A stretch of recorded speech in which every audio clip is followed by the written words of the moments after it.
यानंतर या विचार मंचकावर उपस्थित माईसाहेब पाटील यांचं स्वागत या स्वागताध्यक्ष दिलीप वावरे साहेब करतील अशी मी त्यांना विनंती करतो.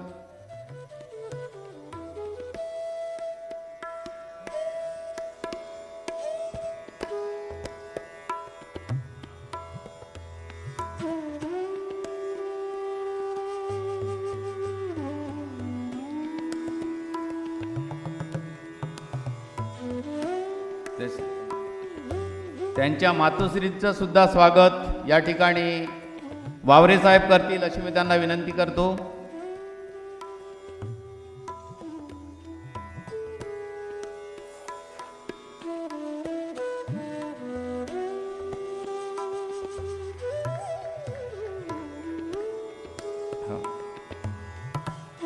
प्रफुल्ल माऊलीकर सर यांचं सुद्धा स्वागत वावरे साहेब करतील. अप्पर महाप्रबंधक अभियांत्रिक भेल हैदराबाद यांचं सुद्धा स्वागत वावरे साहेब करतील. शिक्षणाचे क्रांतिकारक क्रांतिसूर्य महात्मा ज्योतिबा फुले, तुम्हा आम्हा सर्वांचे बाप संविधान शिल्पकार डॉक्टर बाबासाहेब आंबेडकर यांच्या विचारांना मी विनम्र अभिवादन करतो. छत्रपती शंभूराजे बलिदान दिवस बॅरिस्टर राजाभाऊ खोब्रागडे, मान्यवर कांचीराम या त्रिवेणी संगमावर या परिषदेचं आयोजन केलेलं आहे. त्याही सर्व चळवळीतील एक बहुजन समाजातील उद्योजक आदरणीय दिलीपभाऊ वावरेजी, सोबतच या कार्यक्रमाचे स्वागत सचिव आमचे चळवळीतील धम्मबंधू मृणाल मेश्राम सर काही तांत्रिक अडचणीमुळे या कार्यक्रमाला उपस्थित राहू शकले नाहीत, परंतु या कार्यक्रमाच्या आयोजनाच्या पाठीमागे त्यांची सुद्धा ऊर्जा आहे आणि त्यांचा सुद्धा एक आशीर्वाद आहे आमच्या टीमला. ते मृणाल मेश्राम सर या कार्यक्रमाला विशेष उपस्थिती म्हणून लाभलेले एक नामी विचारवंत, ज्यांचा छत्रपती शिवाजी महाराज असतील, शंभूराजे असतील, यांच्या जीवनचरित्रावर एक प्रचंड अभ्यास असणार आहे आणि खास करून विशेषतः महिलांना माहीत असेल, एक फिल्म इंडस्ट्रीजमधले मोठे अभिनेते ज्यांच्या अनेक सिरियल गाजलेल्या आहेत, मुलगी झाली हो अशा अनेक सिरियल आहेत, पिक्चर्स आहेत. ते नामी विचारवंत सुप्रसिद्ध अभिनेते माने सर, किरण माने सर, आणि या कार्यक्रमाला लेखकांना चपराक मारली ते आमचे बंधू. ज्या आपण पाहिलात कोरोनाच्या दोन तीन वर्षाच्या प्रतिकूल परिस्थितीमध्ये त्यांनी प्रत्यक्ष दौरा करून कुठे कुठे काय अवस्था आहे, कोरोनामध्ये काय अवस्था आहे हे सर्व हेरून प्रत्यक्ष पाहून त्यांनी ते 50 दिवस ही कादंबरी लिहिली आणि अल्पावधीतच ती प्रसिद्धीस आली. ज्यांचा अभ्यासक्रम अमरावती युनिव्हर्सिटीमध्ये घेण्यात आला ते आमचे मित्र धम्मबंधू पवनभाऊ भगत, आणि या कार्यक्रमाचं संचालन करणारे आमचे मित्र ॲडव्होकेट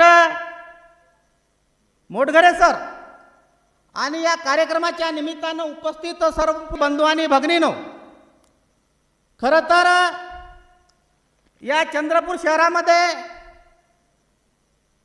एक चंद्रपूर शहर म्हणजे एक वैचारिक शहर आहे. एक वैचारिक ते दिवंगत नेते बॅरिस्टर राजाभाऊ खोब्रागडे, त्यामुळे या चंद्रपूर शहराला एक अनन्यसाधारण महत्त्व राहिलेलं आहे. यापूर्वी प्रबोधनाचे अनेक कार्यक्रम झालेत, पुढे होतील, होत राहतील. परंतु राम साहेब आहेत, त्यांनी यूपी सारख्या राज्यामध्ये एक रिपब्लिकन चळवळ, एक बहुजन चळवळ त्या ठिकाणी रुजवली, नव्हे त्या ठिकाणी हस्तगत केली. ही जी माणसं आहेत, ही शेवटच्या श्वासापर्यंत चळवळीसाठी, चळवळ जिवंत ठेवण्यासाठी, तुमच्या आमच्या भविष्याच्या सुरक्षेसाठी प्रामाणिकपणे आणि नेटाने काम केलेलं आहे. परंतु आज आपण बघतो, सोशल जमाना आहे, टेक्नॉलॉजीचा जमाना आहे, सर्व गोष्टी आपण क्षणात साध्य करतो. परंतु वैचारिक जी आपली लेवल आहे, वैचारिक जी बांधिलकी आहे, ती मात्र या परिस्थितीमुळे कुठेतरी मागे मागे जात आहे. परंतु ज्या महामानवांनी जे काही तुमच्या आमच्यासाठी केलेलं आहे, त्यांचे जे विचार आहेत, ते विचार मात्र या ठिकाणी तुम्हाला मिळून पुढे न्यायचे आहेत. आणि म्हणून 2 दिवस या सर्व महामानवांचा विचार घेऊन या ठिकाणी बौद्धिक व्हावी, आदानप्रदान व्हावी, आजच्या युवकांना चळवळीमध्ये कसं जोडता येईल, त्यांना कसं सामावून घेता येईल, नव्हे त्याही पलीकडे जाऊन त्यांच्या खांद्यावर चळवळीची धुरा कशी देता येईल, या अनुषंगाने या 2 दिवसीय आंबेडकरी साहित्य परिषदेचं आम्ही या ठिकाणी आयोजन केलं. आम्हाला माहीत आहे, या कार्यक्रमाच्या निमित्ताने आम्ही 8-10 लोकांनी प्रचंड मेहनत घेतली. वाटलं की एक वैचारिक ताकद देणारी ही परिषद व्हावी, एक ऐतिहासिक परिषद व्हावी, हे आमचा हेतू होता. परंतु आजच्या घडीला सुद्धा या ठिकाणी उपस्थिती जर बघितली तर आम्हाला सुद्धा फार चिंता पडलेली आहे. ती चिंता आहे यासाठी की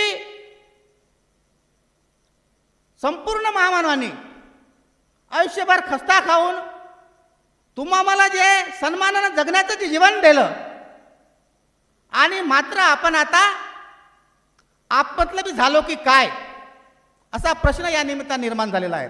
आणि म्हणून या ठिकाणी 15 दिवसापूर्वी या कार्यक्रमाचं नियोजन केलं आणि पायाला भिंगरी बांधून आम्ही काम केलं, मेहनत घेतली आणि आज या ठिकाणी या परिस्थितीची आम्ही या ठिकाणी सुरुवात करीत आहोत. बंधूंनो, मंचावर अनेक मान्यवर आहेत. या संपूर्ण चळवळीच्या निमित्तानं ते आपले विचार मांडणार आहेत. परंतु निश्चितच चळवळीच्या दृष्टीनं जर विचार केला तर किमान आपण राजकीय जे प्लॅटफॉर्म आहे, आपलं जे राजकारण आहे, ते कुणाला काय कसं करायचं ते आपण करावं.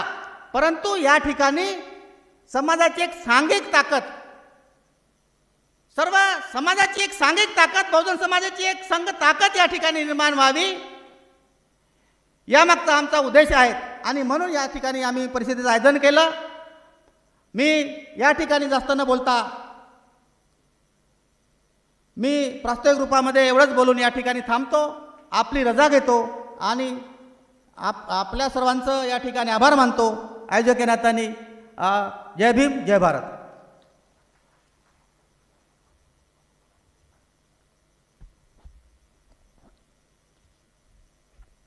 धन्यवाद सर. या कार्यक्रमाची प्रस्तावना आपल्यापुढे आदरणीय सुरेश नारनवरे सरांनी मांडलेली आहे. कार्यक्रम म्हटल्यानंतर आपल्याला सर्वांना माहीत आहे की किती मेहनत घ्यावी लागते आणि आपल्यापर्यंत हा विचार पोहोचवावा, या महापुरुषांचे विचार आपल्यापर्यंत पोहोचवावे, हा त्यामागचा उद्देश. आणि म्हणून एवढ्या हिरिरीनं हा कार्यक्रम या ठिकाणी आपणासाठी या बहुजन हितकारणी सभेने आयोजित केलेला आहे. एक शायर असा म्हणतो अलीपुरी नावाचा, जलीलों की महफिल में शराफत न मिलेगी, जलीलों की महफिल में शराफत न मिलेगी और गैरों से अपने सी मोहब्बत न मिलेगी. वक्त है सियासत पर कर ले कब्जा, वक्त है सियासत पर कर ले कब्जा, क्योंकि भीख मांगने से हुकूमत न मिलेगी, भीख मांगने से हुकूमत न मिलेगी।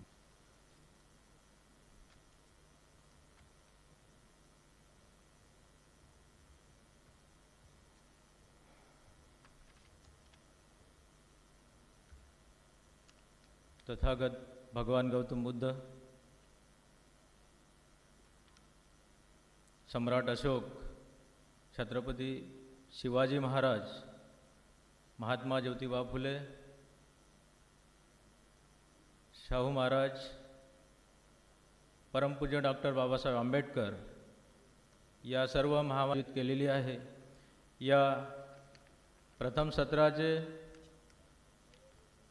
सन्माननीय अतिथी सुप्रसिद्ध अभिनेता तथा विचारवंत माननीय किरण माने सर, तसेच या कार्यक्रमाचे उद्घाटक सन्माननीय अशोक रामटेके सर, या मंचावर उपस्थित असलेले मार्गदर्शक देशकजी खोब्रागडे साहेब, सोबतच आजच्या या कार्यक्रमाच्या सत्कारमूर्ती आणि ज्येष्ठ आंबेडकरी विचारवंत माननीय PV मेश्राम सर, तसेच दुसरे सत्कारमूर्ती पवनजी भगत सर, या संपूर्ण कार्यक्रमाचे अध्यक्ष सन्माननीय बंडूभाऊ तसेच उर्फ नागवंश नगराडे सर, संस्थापक अध्यक्ष बहुजन हितकारणी सभा, आत्ताच प्रास्ताविका करून गेलेले सुरेश नारनवरे सर आणि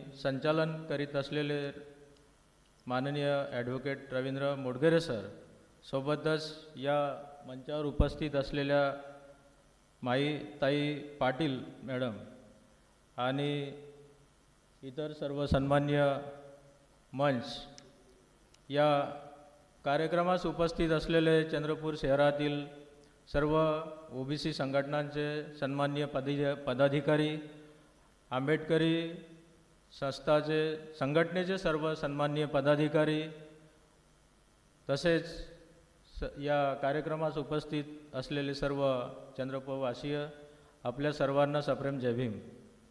आज छत्रपती शंभूराजे बलिदान दिवस तसेच बॅरिस्टर राजेभाऊ खोब्रागडे जन्मशताब्दी शताब्दी सांगितल्याप्रमाणे आज आपण इथे आपल्या देशामध्ये काय चाललेलं आहे याची आपल्याला सर्वांना जाणीव आहे।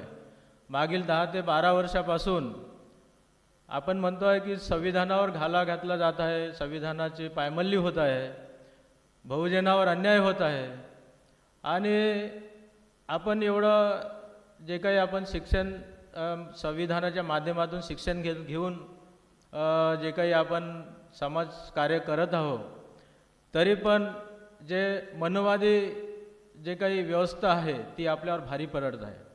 त्याचं जर आकलन करायचं जर असेल तर अशा पद्धतीच्या ज्या काही प्रबोधनात्मक कार्यक्रम या शहरामध्ये यापूर्वी पण झालेले आहे आणि आता पण होत आहे, पण एवढंच आपण प्रबोधनात्मक कार्यक्रम घेऊन ऐकून होत नाही, तर त्याचं आचरण पण व्हायला पाहिजे।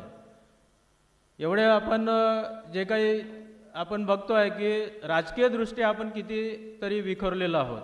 जोपर्यंत बाबासाहेबांनी सांगितलं की जोपर्यंत आपल्या हातात सत्तेची चाबी मिळत नाही तोपर्यंत आपण आपला उद्धार करू शकत नाही, आणि खऱ्या अर्थानं संविधानामध्ये जे काही दिलेलं आपल्याला अधिकार आहेत आणि उद्या पण मोठे वक्ते येणार आहेत, अशानं जे काही विचार आहे आपल्यापर्यंत पोहोचवण्याकरिता त्याची जबाबदारी कोणत्यातरी संघटनेनं घेणं आवश्यक आहे। आणि त्याचं एवढंच नाही तरी विसरून एकत्र येणं ही काळाची गरज आहे। आपण बघतो की जेव्हा कधी इलेक्शन येतो व मतदानाचा वेळ येतो त्यावेळेस आपण गटागटामध्ये विखुरल्या जातो। एखादा अन्याय झाला तर आपण रस्त्यावर येण्यासाठी आपण एकमेकाला फोन करतो, त्याचं नियोजन करतो, तेव्हा मात्र आपण एकत्र येतो। पण खऱ्या अर्थानं आपल्याला आता राजकीयदृष्ट्या पण एकत्र येण्याची फार आवश्यकता आहे, कारण की त्याशिवाय जे काही संविधानामध्ये आपल्यासाठी दिलेलं आहे त्याचा आपल्याला फायदा होणार नाही आणि पुढची पिढी आपल्याला माफ करणार नाही. त्यामुळं आपल्याला आवाहन करू इच्छितो की आपण सर्वांनी एकत्र यावं, असं या प्रसंगी मी आपल्याला आवाहन करतो. आणि कारणी सभेने या आयोजकांनी मला स्वागताध्यक्षाचा जो मान दिला त्याबद्दल मी त्यांचा खूप खूप आभारी आहो. आणि या 2 दिवसीय सत्राचं आपल्याला चंद्रपूर वासियांना खूप फायदा होईल आणि निश्चितच त्याचा आपण विचार करू.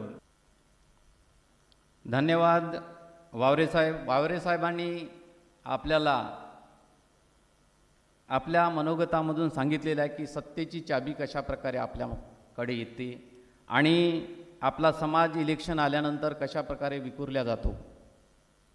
म्हणून एक शायर म्हणतो, जाकर ना तू गैरों के दावत में बैठता, जाकर ना तू गैरों के दावत में बैठता, अपनों को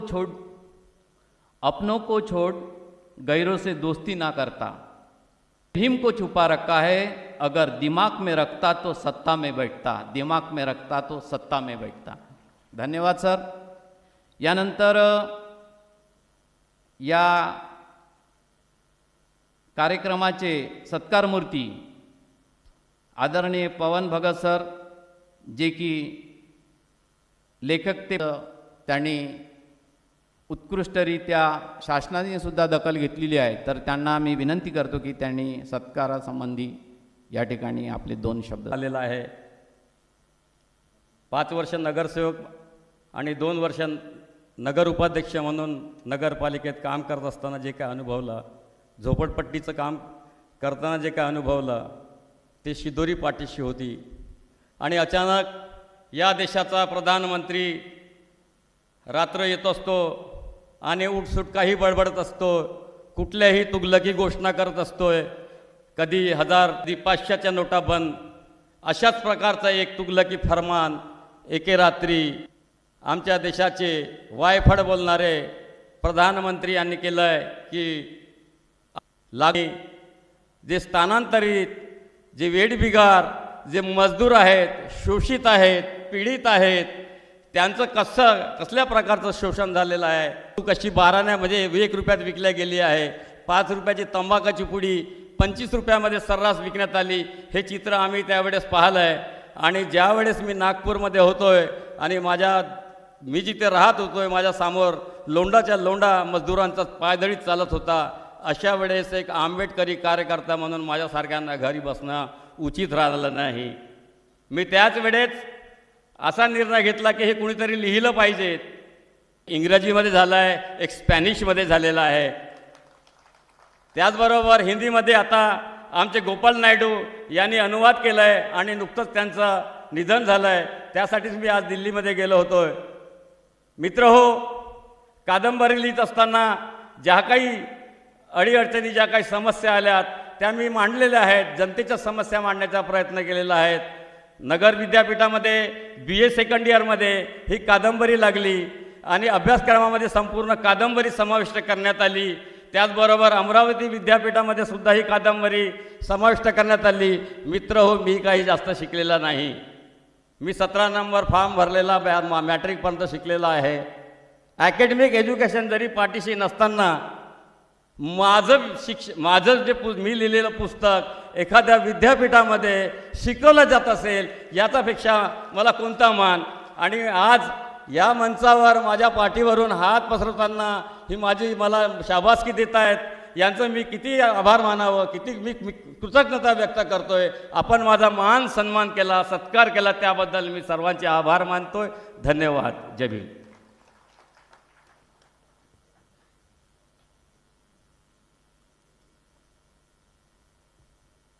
धन्यवाद भगत सर. सरांनी कादंबरीचं इतिवृत्त आपल्यासमोर मांडलं की कोरोना काळामध्ये सुद्धा त्यांनी हे अतिशय महत्त्वाचं काम केलं. मित्रांनो, बहुजनामध्ये आपल्यामध्ये बरेच काही असे काही लोक आहेत की त्यांच्यामधून नवीन नवीन कुणी लीडर बनतील, कुणी कोणत्या तरी क्षेत्रामध्ये आपली प्रतिमा तयार करतील.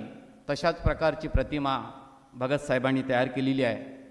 आणि म्हणून अलीपुरी नावाचा शायर म्हणतो, शांति के दामन पर क्रांति का दाग लगा दो, शांति के दामन पर क्रांति का दाग लगा दो, बहुत अंधेरा हो चुका है एक चिराग लगा दो, बहुत बड़ा है जे मेरे भीम. धन्यवाद सर. यानंतर मी माननीय पी.व्ही. मेश्राम सर या चळवळीमध्ये घातलेला आहे, त्यांचा सत्कार या बहुजन हितकारणी सभेच्या माध्यमातून झालेला आहे. मी सरांना विनंती करतो की सत्कारपर या ठिकाणी आपले 2 शब्द व्यक्त करावे.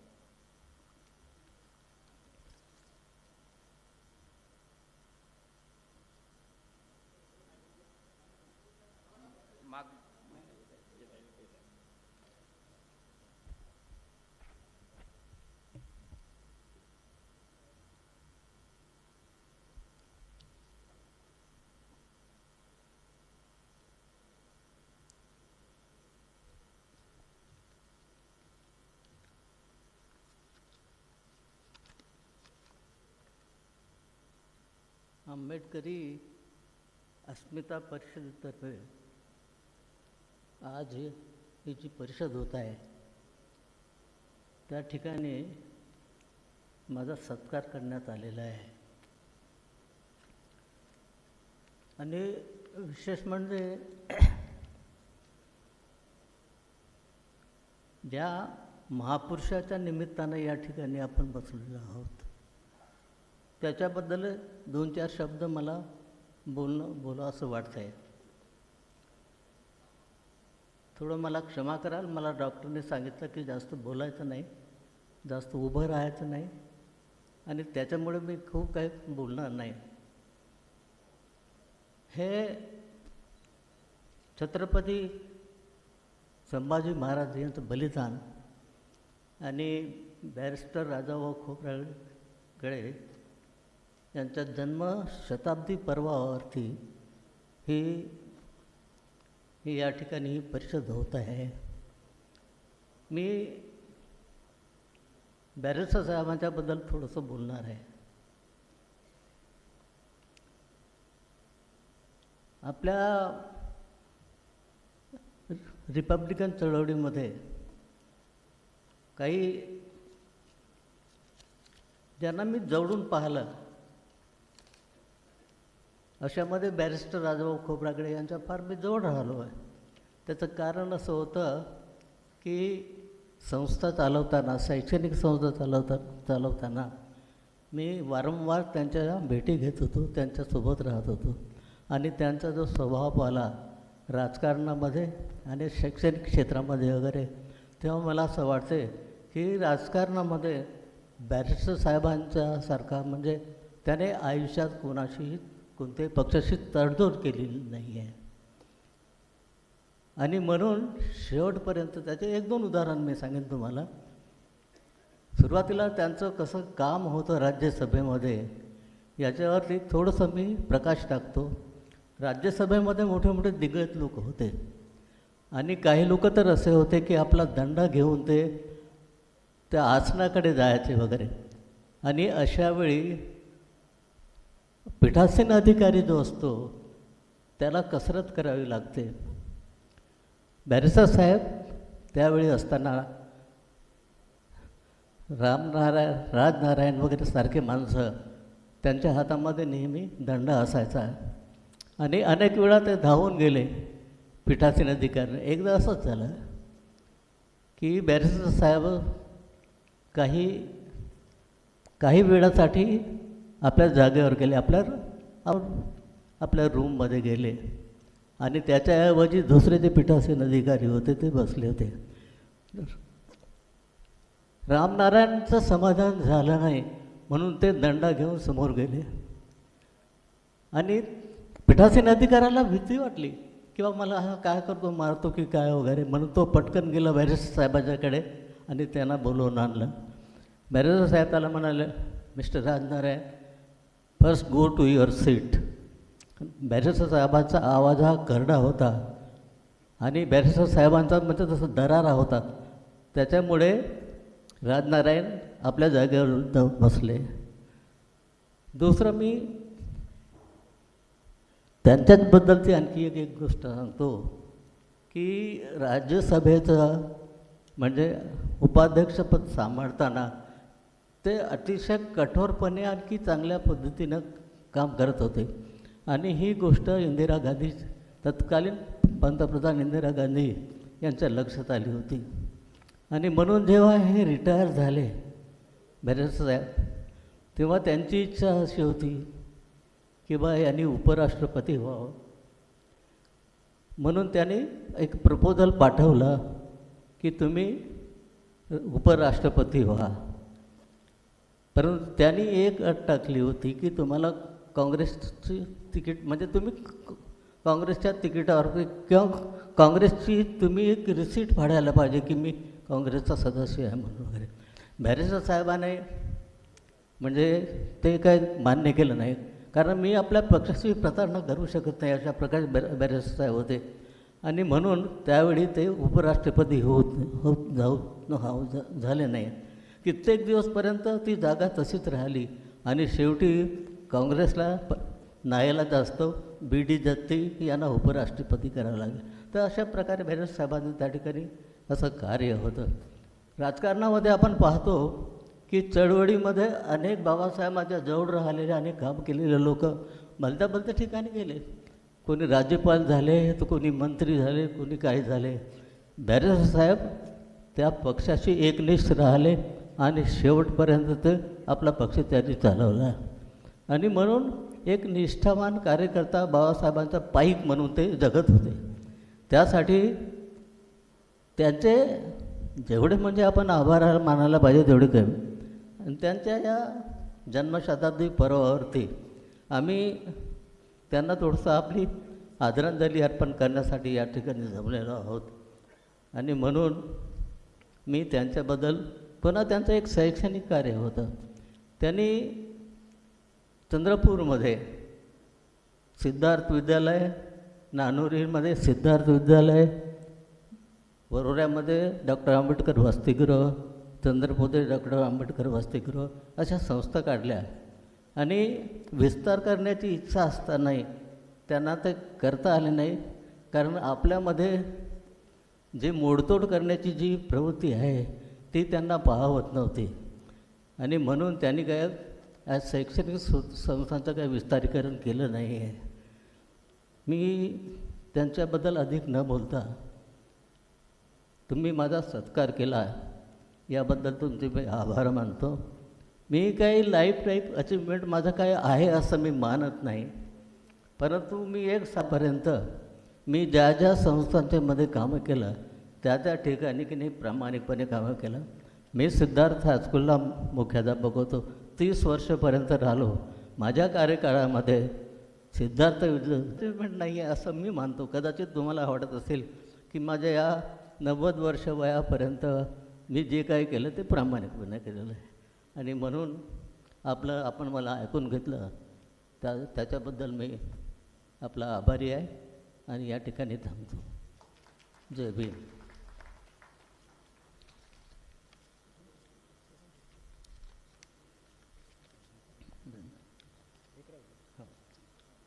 प्रामाणिकपणे काम केलं, आपल्या पक्षाचं प्रामाणिकपणे काम केलं आणि आपल्या चंद्रपूर जिल्ह्यामध्ये चळवळ कशी वाढेल, त्यासाठी संस्था कशा निर्मिती होतील आणि त्या संस्थेच्या माध्यमातून आपले बहुजनांचे लेकरं कसे शिकतील या पद्धतीचं मार्गदर्शन सरांनी केलेलं आहे. बात करनी है तो किसी की ईमान की करो, बात करनी है तो किसी की ईमान की कर, अगर पूजा ही करनी है तो किसी के ज्ञान की कर, मत कर पूजा इस भगवान की, अगर पूजा ही करनी है तो भारत के संविधान की कर, भारत के संविधान की कर. धन्यवाद सर. यानंतर या सत्रामधले मार्गदर्शक म्हणून आदरणीय देशक खोब्रागडे साहेब, राष्ट्रीय अध्यक्ष रिपब्लिकन पक्ष खुरीपा चंद्रपूर यांना विनंती करतो की त्यांनी आपले मार्गदर्शन करावं.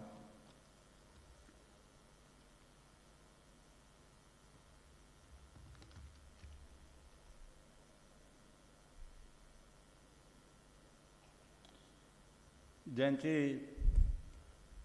आज आपण ज्यांचा बलिदान दिवस म्हणून या ठिकाणी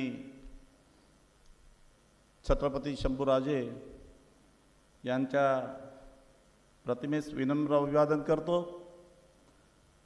बोधिसत्व परमपूज्य डॉक्टर बाबासाहेब आंबेडकर यांना विनम्र अभिवादन करतो. बाबासाहेबांनी आपला मानसपुत्र म्हणून बॅरिस्टर राजाभाऊ खोब्रागडे यांना जी उपाधी दिली त्यांच्या प्रतिमेस विनम्र अभिवादन करतो. आज आपण या ठिकाणी बहुजन हितकारणी सभेच्या मार्फतीने आंबेडकरी अस्मिता परिषदचं आयोजन केलेलं आहे. या अस्मिता परिषदेचे अध्यक्ष माननीय बंडूभाऊ नगराळे, या खास करून पुण्याहून ज्येष्ठ कलावंत, ज्येष्ठ सिनेमा अभिनेता किरण मानेजी, या ठिकाणी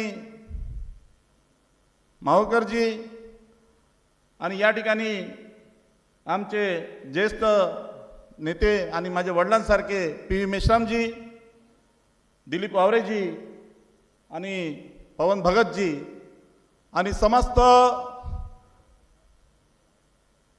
आंबेडकर परिषदेला उपस्थित असलेले बंधू आणि भगिनींनो, मी या ठिकाणी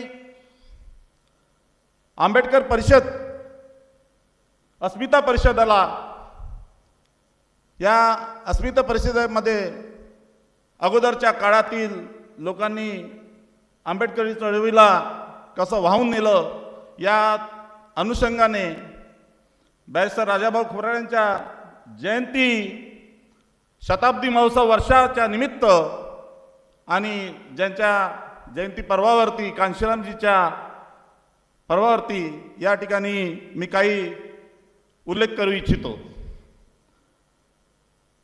बॅरिस्टर राजाभाऊ खोब्रागडेंचं जेव्हा पहिल्यांदा भेट झाली, बॅरिस्टर साहेबांची, जे चंद्रपूर रेल्वे स्टेशनला डॉक्टर बाबासाहेब आंबेडकर आला असता त्यांचं स्वागत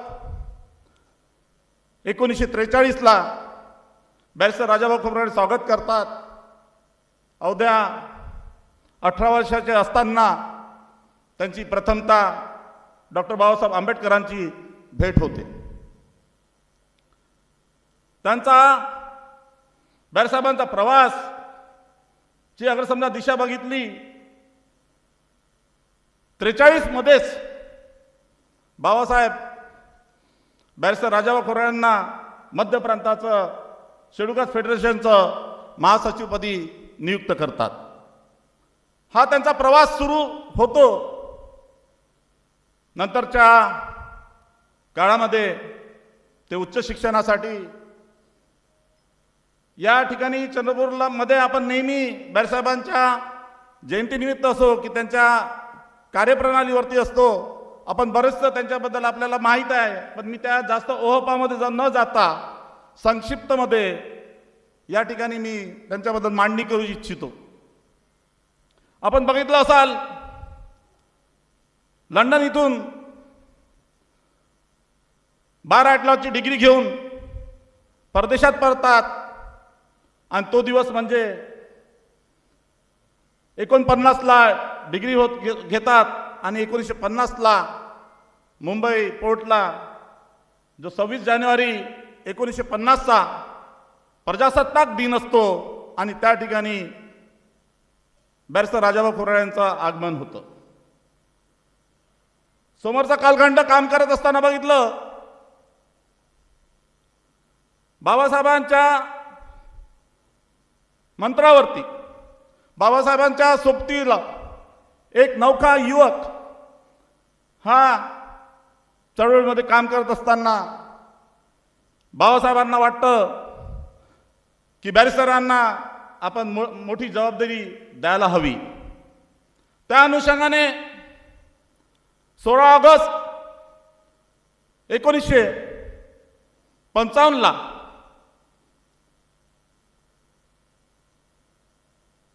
शेड्यूल कास्ट फेडरेशनची केंद्रीय कार्यकारिणीची मीटिंग असते, पण तत्वच बाबासाहेब म्हणतात माई आंबेडकरांना की तू बाहेरचं जाऊन सांग की मी जे घोषणा करेल तू त्यावरती काही बोलू नको. कारण असं 1955ला शेड्यूल कास्ट फेडरेशनची जी बैठक होते आणि शेड्यूल कास्ट फेडरेशनचे अध्यक्ष म्हणून बाबासाहेब असतात आणि त्या ठिकाणी एन शिवराज सारखे, दादासाहेब गायकवाड सारखे प्रचंड बलवान लोक असताना एका बॅरिस्टर राजाभाऊ खोब्रागडे सारख्या 30 वर्षाच्या मुलाला महासचिव म्हणून नियुक्ती करतात. मी सांगायचं तात्पर्य असं, त्या नियुक्तीला दादासाहेब गायकवाड असतील, दादासाहेब गायकवाड असं म्हणतात की बाबासाहेब हे रत्नपारखी होते, त्यांनी जी निवड केली असेल ती नक्कीच रत्नाची निवड केली असेल, नक्कीच रत्नाची निवड केली असेल. म्हणजेच बाबासाहेब हे रत्नपारखी असल्यामुळे आम्ही बॅरिसाहेबांचं नेतृत्व, दादासाहेब गायकवाड पासूनचं समस्त मंडळ हे मान्य करतो. 1956च्या बौद्ध धम्माचा नागपूर आणि चंद्रपूर या ठिकाणी दीक्षा झाली. नागपूर तत्वच, चंद्रपूर या ठिकाणी बॅरिसाहेबांनी, बाबासाहेबांना म्हटलं की आपण चंद्रपूरला पण बौद्ध धम्माची दीक्षा द्यावी आणि त्यांच्या विनंतीला मान देऊन बाबासाहेब या ठिकाणी 16 ऑक्टोबर या ठिकाणी दीक्षा समारंभ होतो. पण फार काळ बाबासाहेबांना नसतो आणि बाबासाहेबांच्या 6 डिसेंबर 1956ला महापरिनिर्वाण होतो. त्या दिवशी त्यांचा महापरिनिर्वाण दिवस आपण मनवतो जो, आणि नंतरचा कालखंड एक राजकीयदृष्ट्या म्हणून 1 जानेवारी 1957ला शेड्यूल कास्ट फेडरेशनच्या केंद्रीय कार्यकारिणीची मीटिंग होते आणि त्या प्रेसिडियमचं बॅरिस्टर राजाभाऊ खोब्रागडेंना अध्यक्ष बनून बहाल करतात. 1957ला बहाल केल्याच्या नंतर त्यांच्या नेतृत्वामध्ये, शेड्यूल कास्ट फेडरेशनच्या नेतृत्वामध्ये या भारतातील निवडणुका होतात आणि 9 खासदार निवडून येतात. महाराष्ट्रातील 17 आमदार येतात आणि भारतात एकंदरीत 27 आमदार येतात. 3 ऑक्टोबर रोजी रिपब्लिक पक्षाची स्थापना होते आणि त्या पहिल्या रिपब्लिक पक्षाच्या स्थापनेचे अध्यक्ष म्हणून एन शिवराज असतात आणि महासचिवपदी बॅरिस्टर राजा. 1900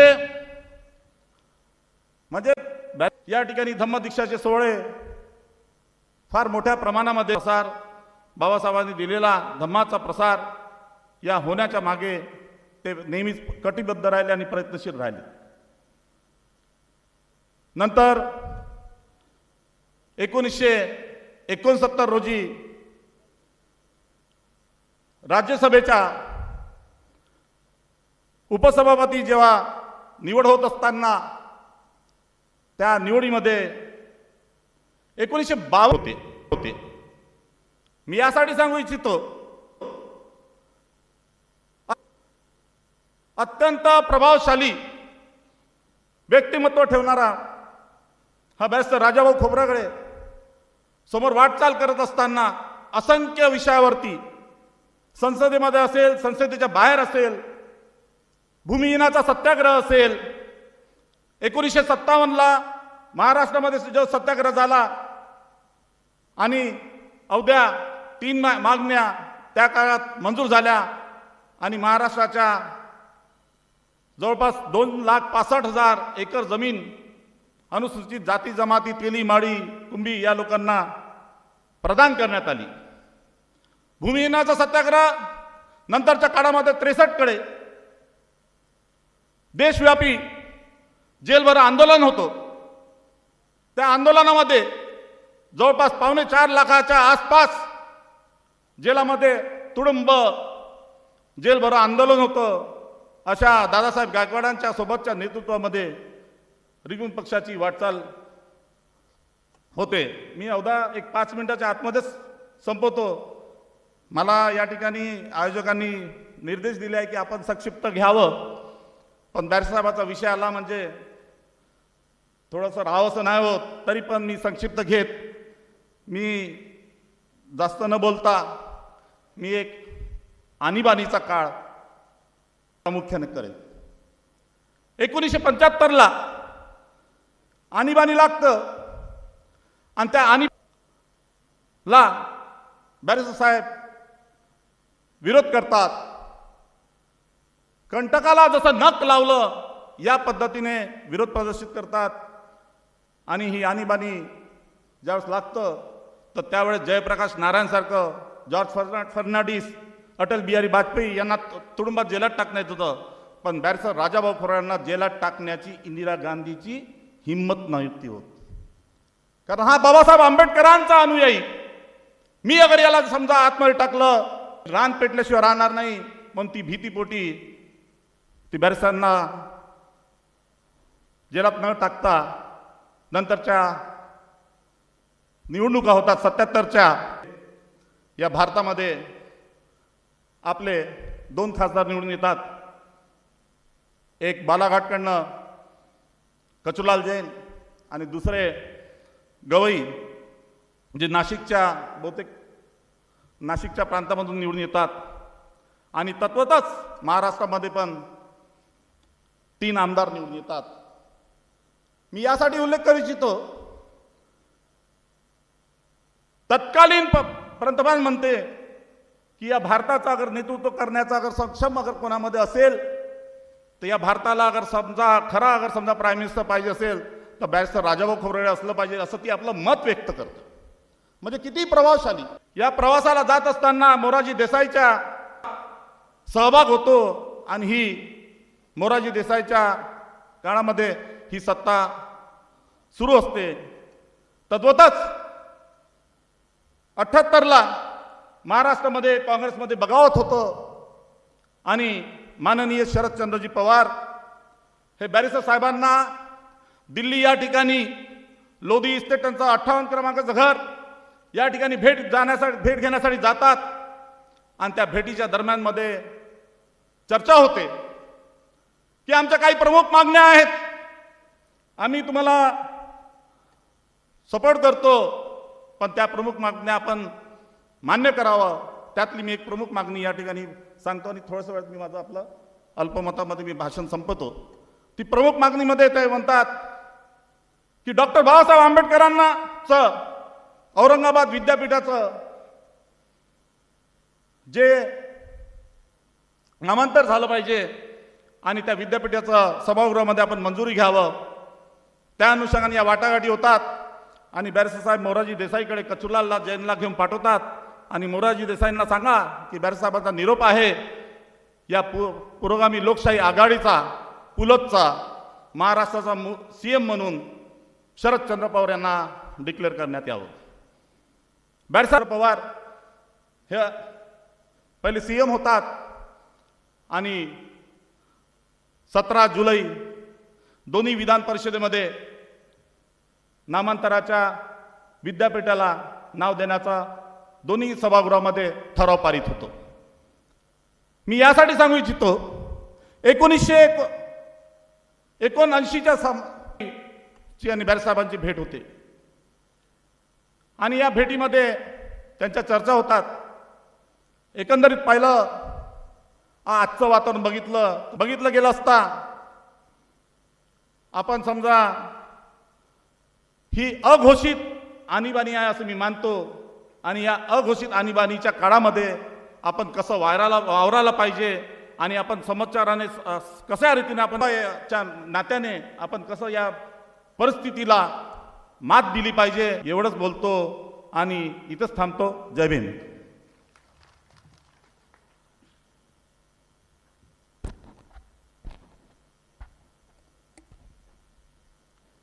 धन्यवाद सर. देशकजी खोब्रागडे यांनी राजाभाऊ खोब्रागडेंची जी काही हिस्ट्री आहे, माहिती आहे, आपल्या पुढे मांडलेली आहे. आणि खरं पाहिलं तर चंद्रपूर जिल्हाच हा राजाभाऊ खोब्रागडेच्या नावाने ओळखला जातो आणि चळवळीचं केंद्रस्थान म्हणजेच चंद्रपूर आहे अशा प्रकारचं मानलं जातं. इसलिए एक शायर कहता है, राजा बन दायक बन, राजा बन दायक बन, कुछ नहीं तो नायक तो बन. संविधान लिखा है हमारे बाप ने, संविधान लिखा है हमारे बाप ने, मगर उसे चलाने के लायक तो बन, उसे चलाने के लायक तो बन. तो इसी के साथ राजाभाऊ खोब्रागड़े की जन्म शताब्दी वर्ष इस साल है और इसी का मायने रखते हुए ये प्रोग्राम बहुजन हितकारिणी सभा ने आयोजित किया है. धन्यवाद सर. मैं इसके बाद या कार्यक्रमाचे उद्घाटक आदरणीय अशोक रामटेके साहेब, रिपब्लिकन नेते तथा माजी नगर परिषद उपाध्यक्ष ब्रह्मपुरी यांना विनंती करतो की त्यांनी या ठिकाणी उद्घाटनीपर भाषण करावं.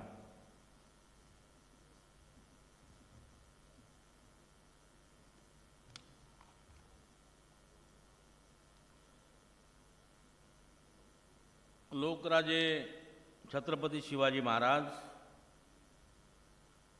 सामाजिक क्रांतीचे अग्रदूत महात्मा ज्योतिबा फुले, राजश्री शाहू महाराज, भारतीय संविधानाचे शिल्पकार आणि आपणा सर्वांचे आदर्श परमपूज्य डॉक्टर बाबासाहेब आंबेडकर आणि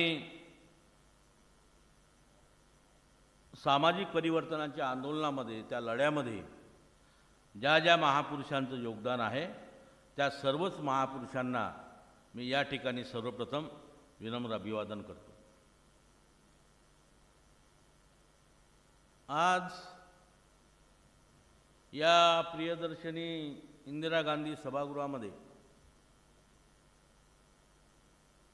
छत्रपती शंभूराजे बलिदान दिवस, बॅरिस्टर राजाभाऊ खोब्रागडे जन्मशताब्दी व मान्यवर काशीरामजी यांच्या जयंतीच्या पावन पर्वावर बहुजन हितकारिणी सभेच्या वतीनं आयोजित आंबेडकरी अस्मिता परिषदेचे स्वागताध्यक्ष मान्य दिलीपजी वावरे,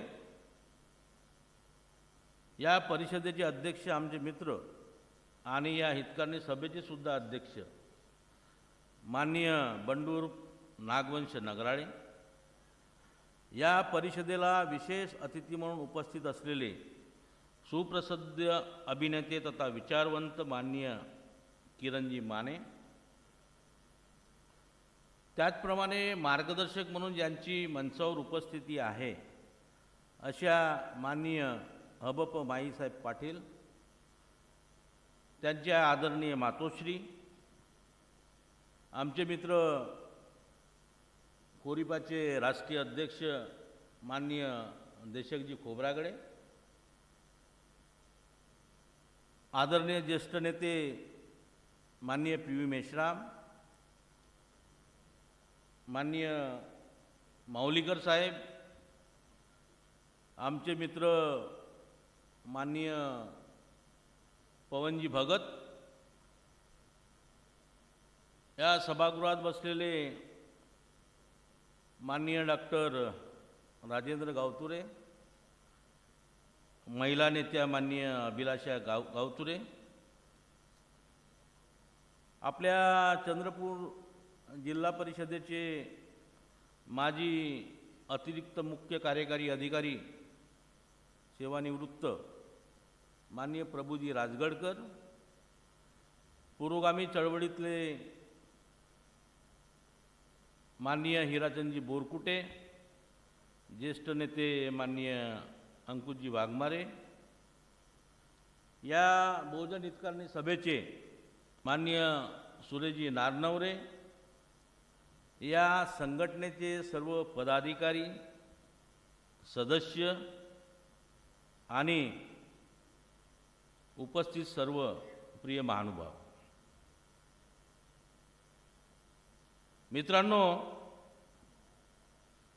आपल्या ह्या परिषदेचं उद्घाटन होतं 11 वाजताचं. 1:30 वाजता हा कार्यक्रम सुरू झाला. म्हणजे आपण 2.5 तास उशिरा चाललो आहोत.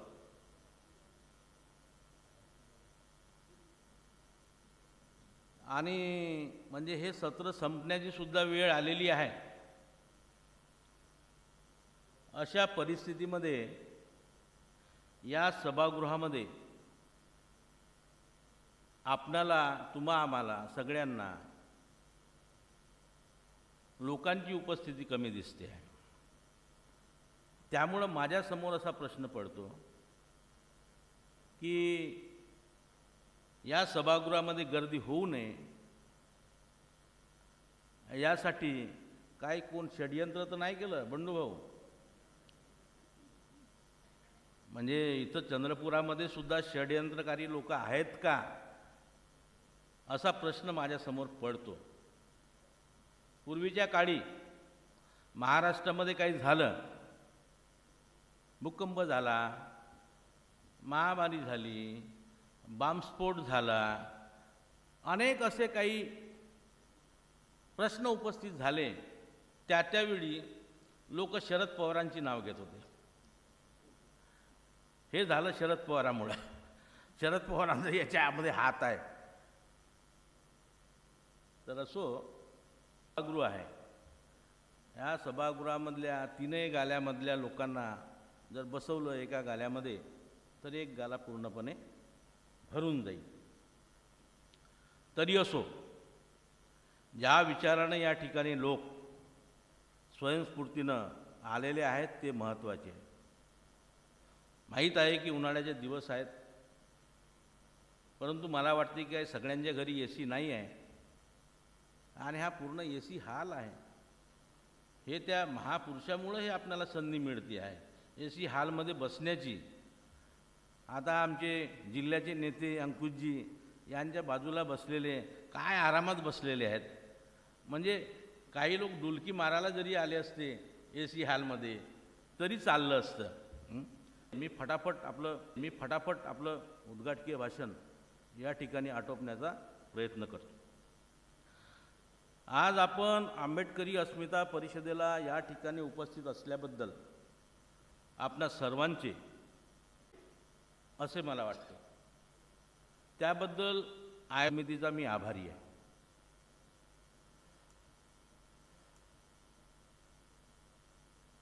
उद्घाटन झाल्याचं जाहीर केलं तरीसुद्धा या परिषदेचा उद्घाटक असल्यामुळे मी परत दुसऱ्यांदा या परिषदेचं उद्घाटन झाल्याचं या ठिकाणी जाहीर करतो. खरे तर नक्की आज काय विचार मांडावे, कोणत्या विचार संकटामध्ये सापडलो आहे हे सर्वांना माहीतच आहे.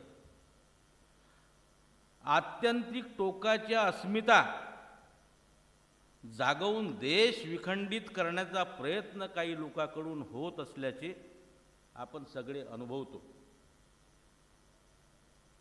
अशा परिस्थितीत, अशा वातावरणात आपणास आंबेडकरी अस्मिता परिषद भरवण्याची का गरज पडली हा सुद्धा प्रश्नच आहे.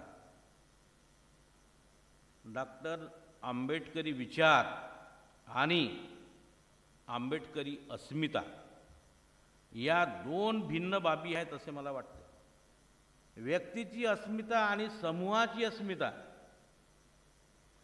किंवा एखाद्या समाज गटाची अस्मिता ह्या भिन्न बाबी आहेत. डॉक्टर बाबासाहेब आंबेडकर यांचा विचारव्यूह हा समग्र मानव समाजाला व्यापून टाकणार आहे. त्यांचे विचारतळ हे मानवमुक्तीचे आहे, हे कोणीही नाकारू शकत नाही. त्याला पाहिजे, जगू शकला पाहिजे, याविषयी त्यांची धारणा निश्चित होती.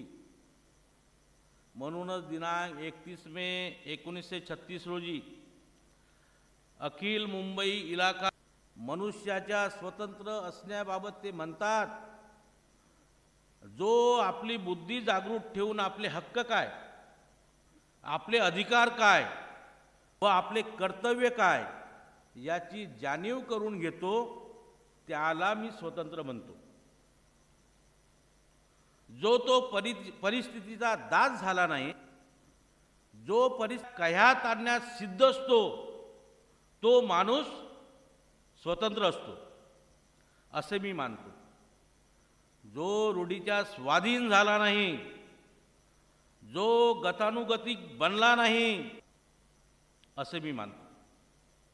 जो पराधीन झाला नाही, जो दुसऱ्याच्या शिकवणुकीने वागत नाही, जो कार्यकारण भाव ध्यानात घेतल्याशिवाय कशावरही तो माणूस स्वतंत्र आहे असे मी समजतो. आज आपल्या आजूबाजूची परिस्थिती अशा एक चालकानुवर्ती राज्य शासन व्यवस्थेकडे वाटचाल करतो की काय, अशी परिस्थिती निर्माण करण्याचे अत्यंत सुनियोजित प्रयत्न आपण सर्वजण अनुभवत आहे. आणि यामध्ये केंद्रस्थानी अस्मितेचे राजकारण आहे असे आपणास वाटत नाही का?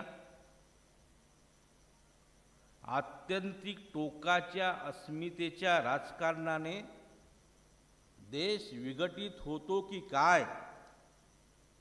बहुसांस्कृतिक असलेल्या देशातील सामाजिक सलोखा, सामाजिक सौहार्द बिघडून तर जाणार नाही, माणसाचं वैरी तर होणार नाही, माणसांच्या मनाचा झालेला विकास अवरुद्ध तर होणार नाही, अशी साधार भीती येथे उपस्थित सर्वांनाच वाटत असेल.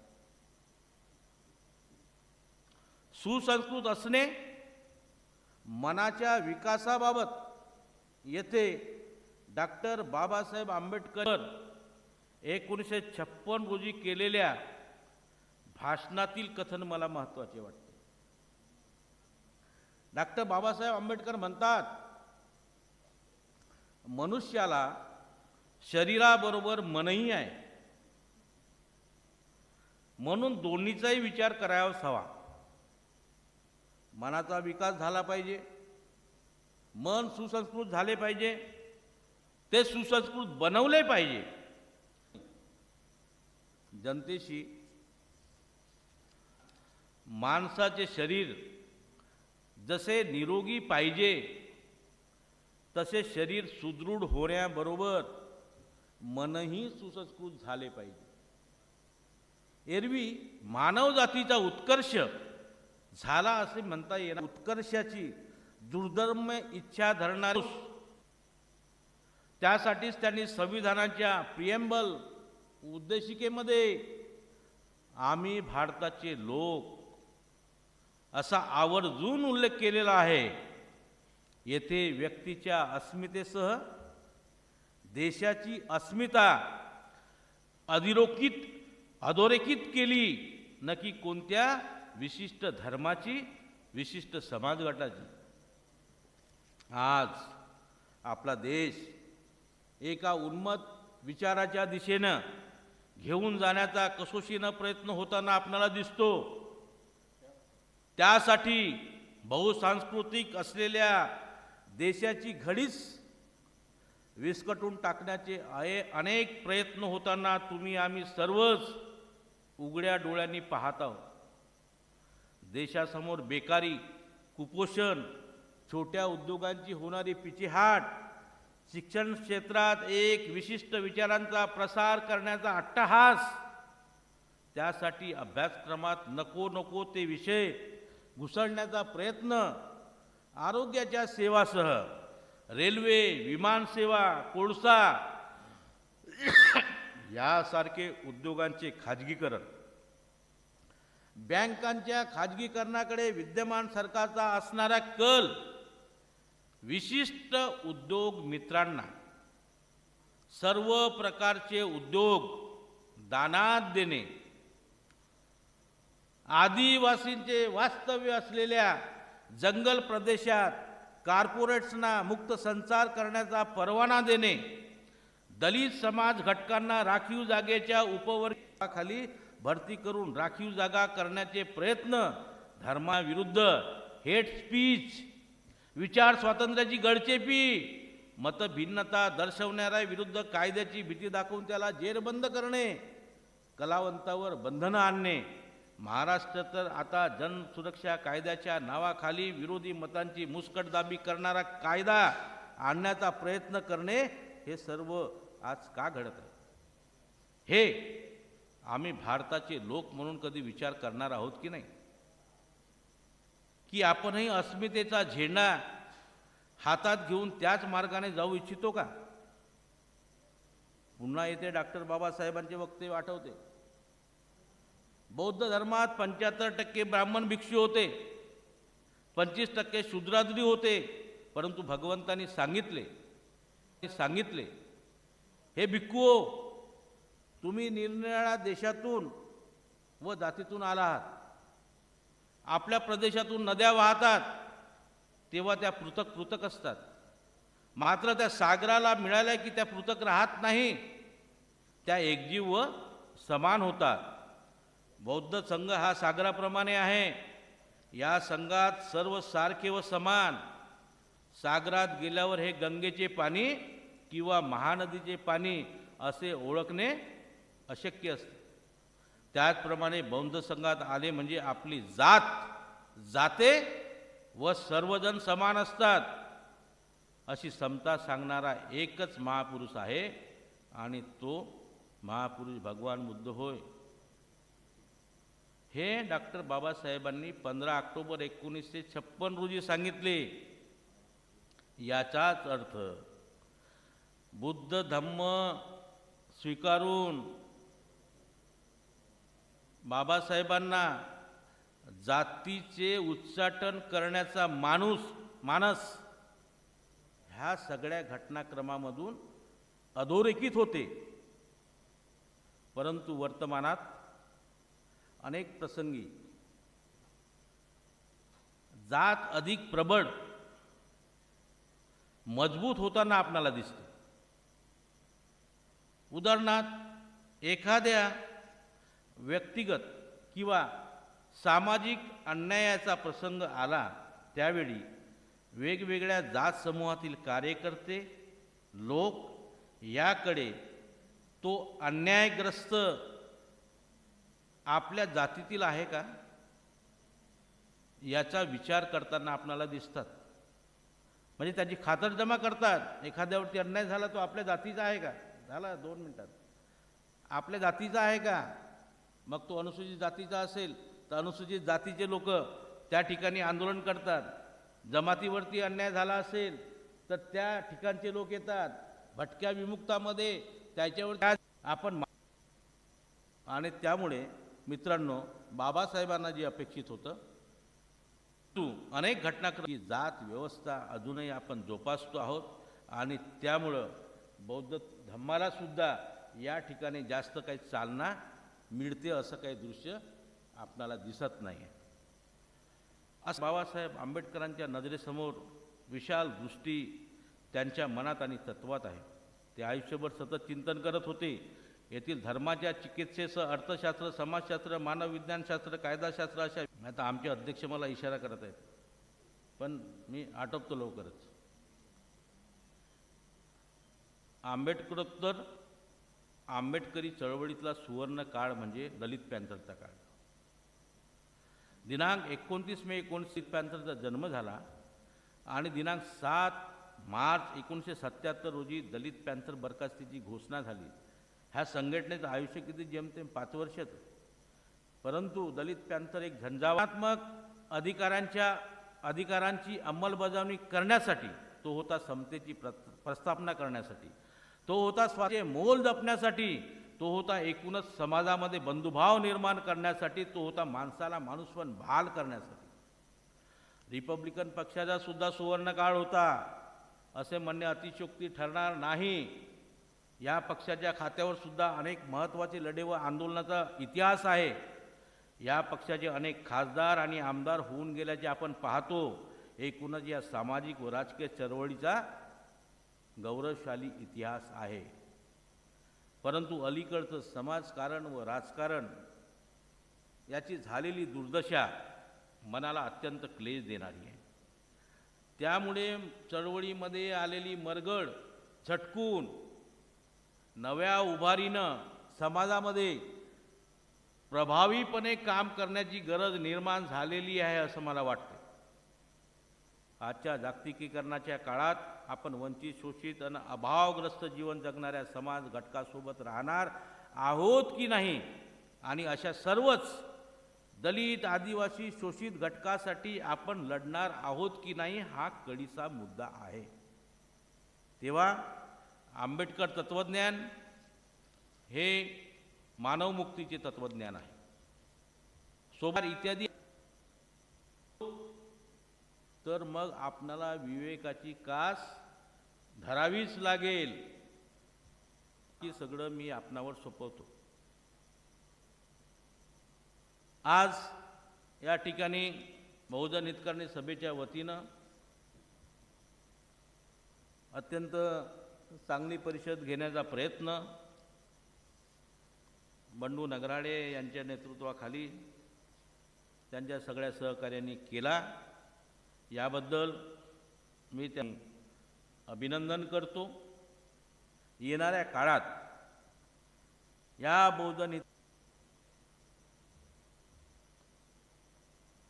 समाजहितासाठी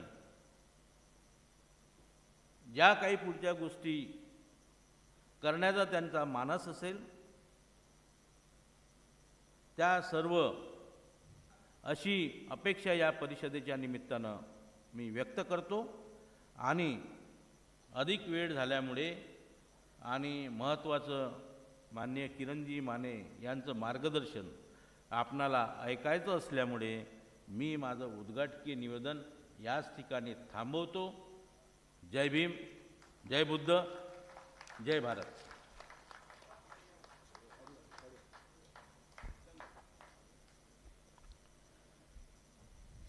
धन्यवाद रामटेके साहेब. रामटेके साहेबांनी विस्तृत अशा प्रकारचं उद्घाटनीय भाषण केलेलं आहे. कार्यक्रमाचं अध्यक्षीय भाषण शेवटी होते, परंतु सत्राचा विचार करता आपण एक कार्यक्रमामध्ये बदल केलेला आहे की किरण माने साहेबांना जास्त वेळ मिळावा म्हणून या कार्यक्रमाचे अध्यक्ष बंडभाऊ नागवंश नगराळे हे आपल्यासमोर या कार्यक्रमाबद्दल मनोगत व्यक्त करणार आहेत. परंतु जाता जाता कुदरत ने आदमी को क्या क्या दान दिया, कुदरत ने आदमी को क्या क्या दान दिया, ये जमीन चांद तारे आसमान दिया, कुदरत से बड़ा दान मेरा भीम है यारो, कुदरत से बड़ा दान में क्योंकि भीम ने बहुजनों को जीवन दान दिया, बहुजनों को जीवन दान दिया. धन्यवाद. यानंतर बंडभाऊ नगराळे, पवन भगत, देशक खोब्रागडेजी आणि माईसाहेब पाटील एक 5 मिनिटांमध्ये मी कन्क्लूड करतो.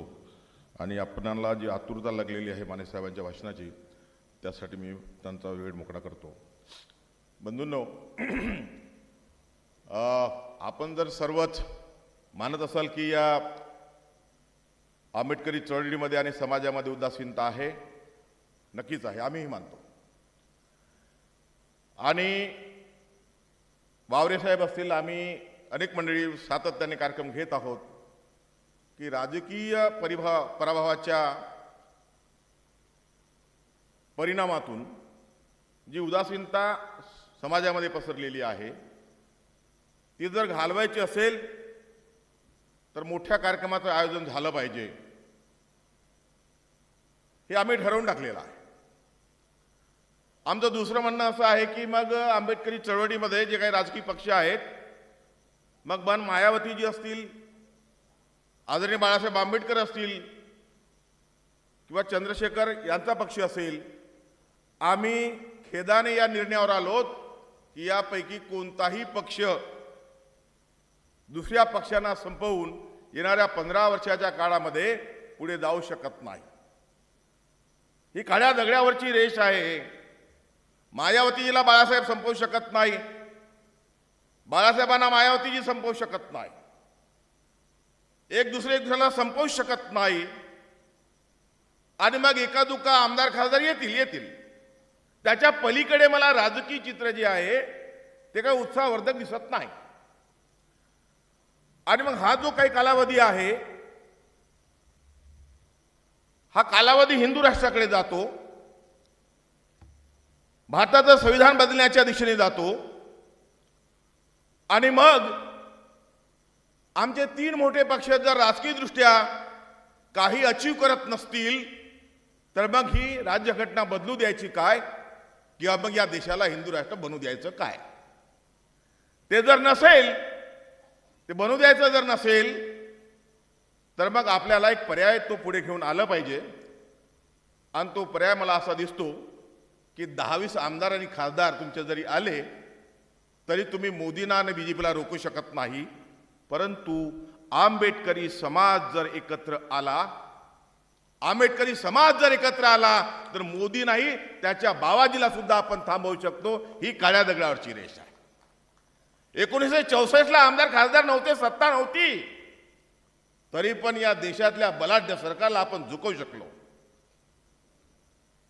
ही गोष्ट समजून घ्या. आता राजकीय परिणामातून, राजकीय यशातून तुम्ही इथल्या संविधानाला वाचवू शकत नाही किंवा तुम्ही मोदीला थांबवू शकत नाही. आणि म्हणून आम्हाला असं वाटते की हा समन्वय जो झाला पाहिजे, आंबेडकरी विविध पक्षामध्ये समन्वय झाला पाहिजे. म्हणून मान्यवर काशीरामजी, म्हणून माननीय दिवंगत राजाभाऊ खोब्रागडे, हा आम्ही समन्वय साधण्याचा प्रयत्न केला. बॅठे साहेबांचे अनुयायी काशीरामजीच्या अनुयायाला मानत नाही, विरोध आजही आहे, कायम आहे. रिपब्लिकन वर्सेस बहुजन, त्याच्यामध्ये 2 डिव्हिजन आहेत, बहुजन रिपब्लिकन.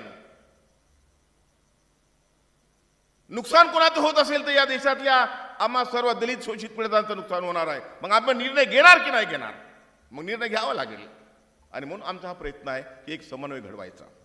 सत्ता कशी आणायची किंवा किती सत्तेपर्यंत जायचं याची मांडणी आपण पुढे करणार आहोत. परंतु एक गोष्ट लक्षात घ्या की आमची जी प्रेरणा शंभूराजे आहेत ते अस्मितेसाठी लढले. स्वराज्य शिवरायांनी उभं केलं, ते स्वराज्य त्यांनी जाऊ दिलं. पर्याय ठेवला होता शंभूराजेंकडे की तुम्ही हे 16 तुमचं स्वराज्य देऊन टाका माझ्याकडे. एक युवक त्या सम्राटाला ज्याने पूर्ण देश प्रदाकरण केला त्याला जेरीस आणून सोडलं. आणि मग शंभूराजे त्यांना पर्याय ठेवला की तुम्ही जर स्वराज्य जर सोडत असाल तर आम्ही तुमचा जीव वाचवू. ते बोलले माझ्या वडिलांनी हे स्वराज्य उभं केले माझ्यासाठी, तो अस्मितेचा प्रश्न आहे आणि मी कदापि माझं स्वराज्य सोडणार नाही. म्हणून महाराजांचे, शंभूराजांचे हाल त्या मनुस्मृतीप्रमाणे करून मारण्यात आलं. कारण ब्राह्मणांनी सांगितलं की या माणसाची अस्मिता फार टोकाची आहे आणि हा माणूस जर जिवंत राहिला तर मग इथल्या ब्राह्मणांचं काही खरं नाही. हे स्वराज्याची जी अस्मिता जोपासली तीच पुढे आपल्या घरावर तुळशीपत्र ठेवून, म्हणजे बाबासाहेब आंबेडकरांनी या शोषितांना, स्वराज्य कोणासाठी होतं तर स्वराज्य हे 17 पगड आमचे बहुजन आपण ज्याला म्हणतो त्याच्यासाठी होतं. बाबासाहेबांनी संविधानामध्ये तेच सांगितलं.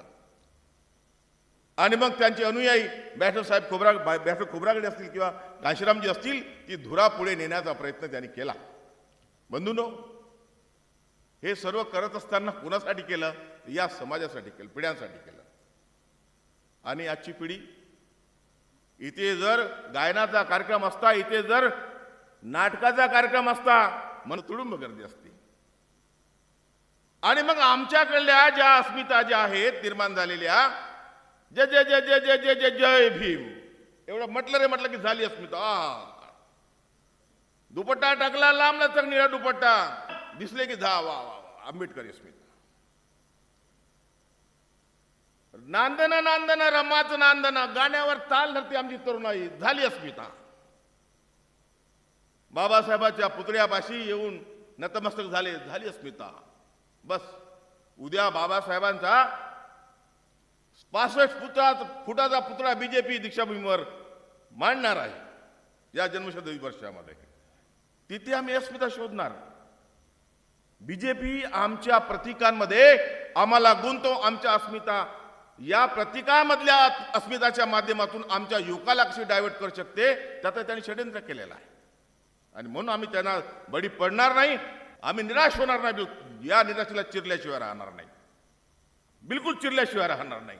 आणि म्हणून हा जो संदेश जो आहे आम्ही यापूर्वी सुधीर मुनगंटीवारने आम्हाला ओपन चॅलेंज दिले नाही. मी वार आहे.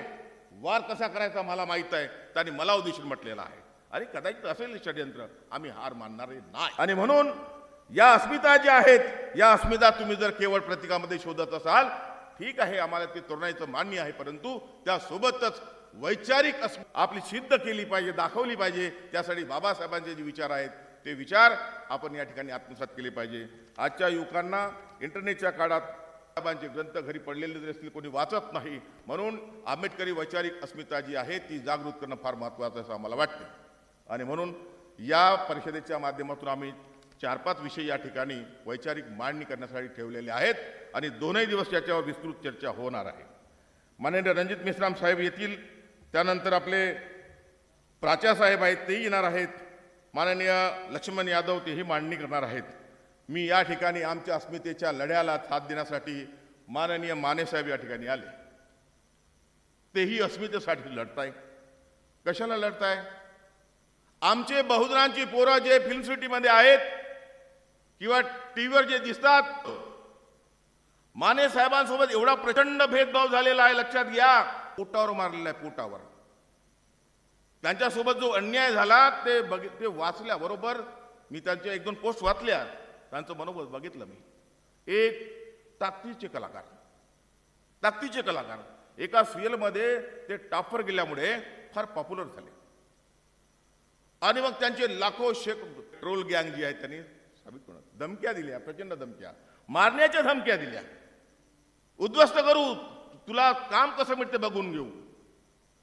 एका बहुजनामधल्या खंबीर माणसाला कलावंताला मर्द मराठ्याला शंभूरायावर बाबासाहेबावर संविधानावर जो बोलतो मांडतो त्या व्यक्तीला धमक्या. मुलांना मारून टाकू पत्नीला हे करून टाकू. ट्रोलगॅम तुम्हाला माहित असेल बीजेपीची किती वाईट लोक आहेत ते. मग ही आमची वैचारिक मांडणी करणारी जी लोक आहेत माने साहेबांसारखी आहेत जे पॉप्युलर झालेली आहेत. एका पोस्टला लाखो शेअर मिळतात त्यांना एवढं मिळते. मग अशा लोकांचे आवाज जर बंद केला जात असतील तर मग आमची वैचारिक अस्मिता कोण पुढे आणेल? प्रबोधन करेल. म्हणून हा आवाज जो आहे तो दाबला गेला नाही पाहिजे. हा आवाज जो आहे तो सगळीकडे बुलंद राहायला पाहिजे. मांडणारे आहेत त्यांना आम्ही बळ दिलं पाहिजे. कफल कोंडी मिळायच्या 2 सिरियल मिळत नाही. 5-5 सिनेमामध्ये काम करायचे 1 सिनेमा मिळत नाही. बोलले मी दबघायला येईल परंतु मी माझ्या बहुजन समाजाला सोडणार नाही आणि माझी लाईन सोडणार नाही. काय प्रयत्न केला?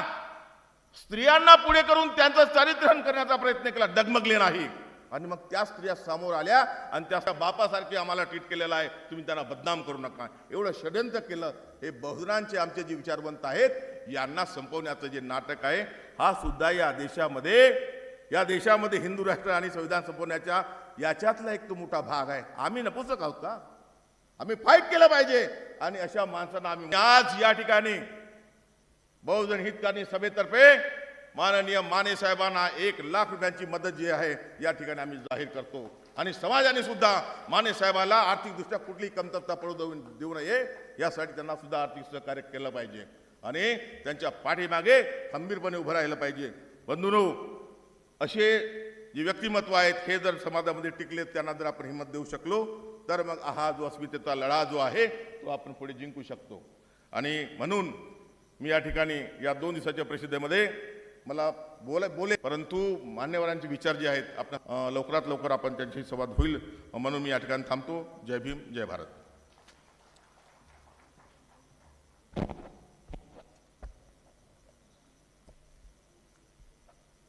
धन्यवाद बंडूभाऊ. या ठिकाणी कार्यक्रमाचं अध्यक्षीय भाषण जरी असतं तरी परंतु बंडूभाऊने आपल्यापुढे जी व्यथा मांडलेली आहे, या चळवळीची व्यथा, आणि जे काही पक्ष आहेत ते पक्ष एकत्रित कसे येतील आणि आपण कसा लढा देऊ यासाठी झालं. आता मानेसाहेबाचं शेवटचं आहे, बस एवढंच बोलतो. सातारी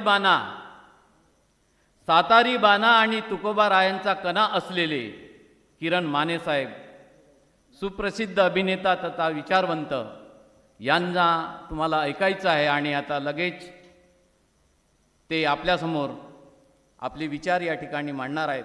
तर मी मानेसाहेबांना विनंती करतो की त्यांनी आपले विचार मांडावे.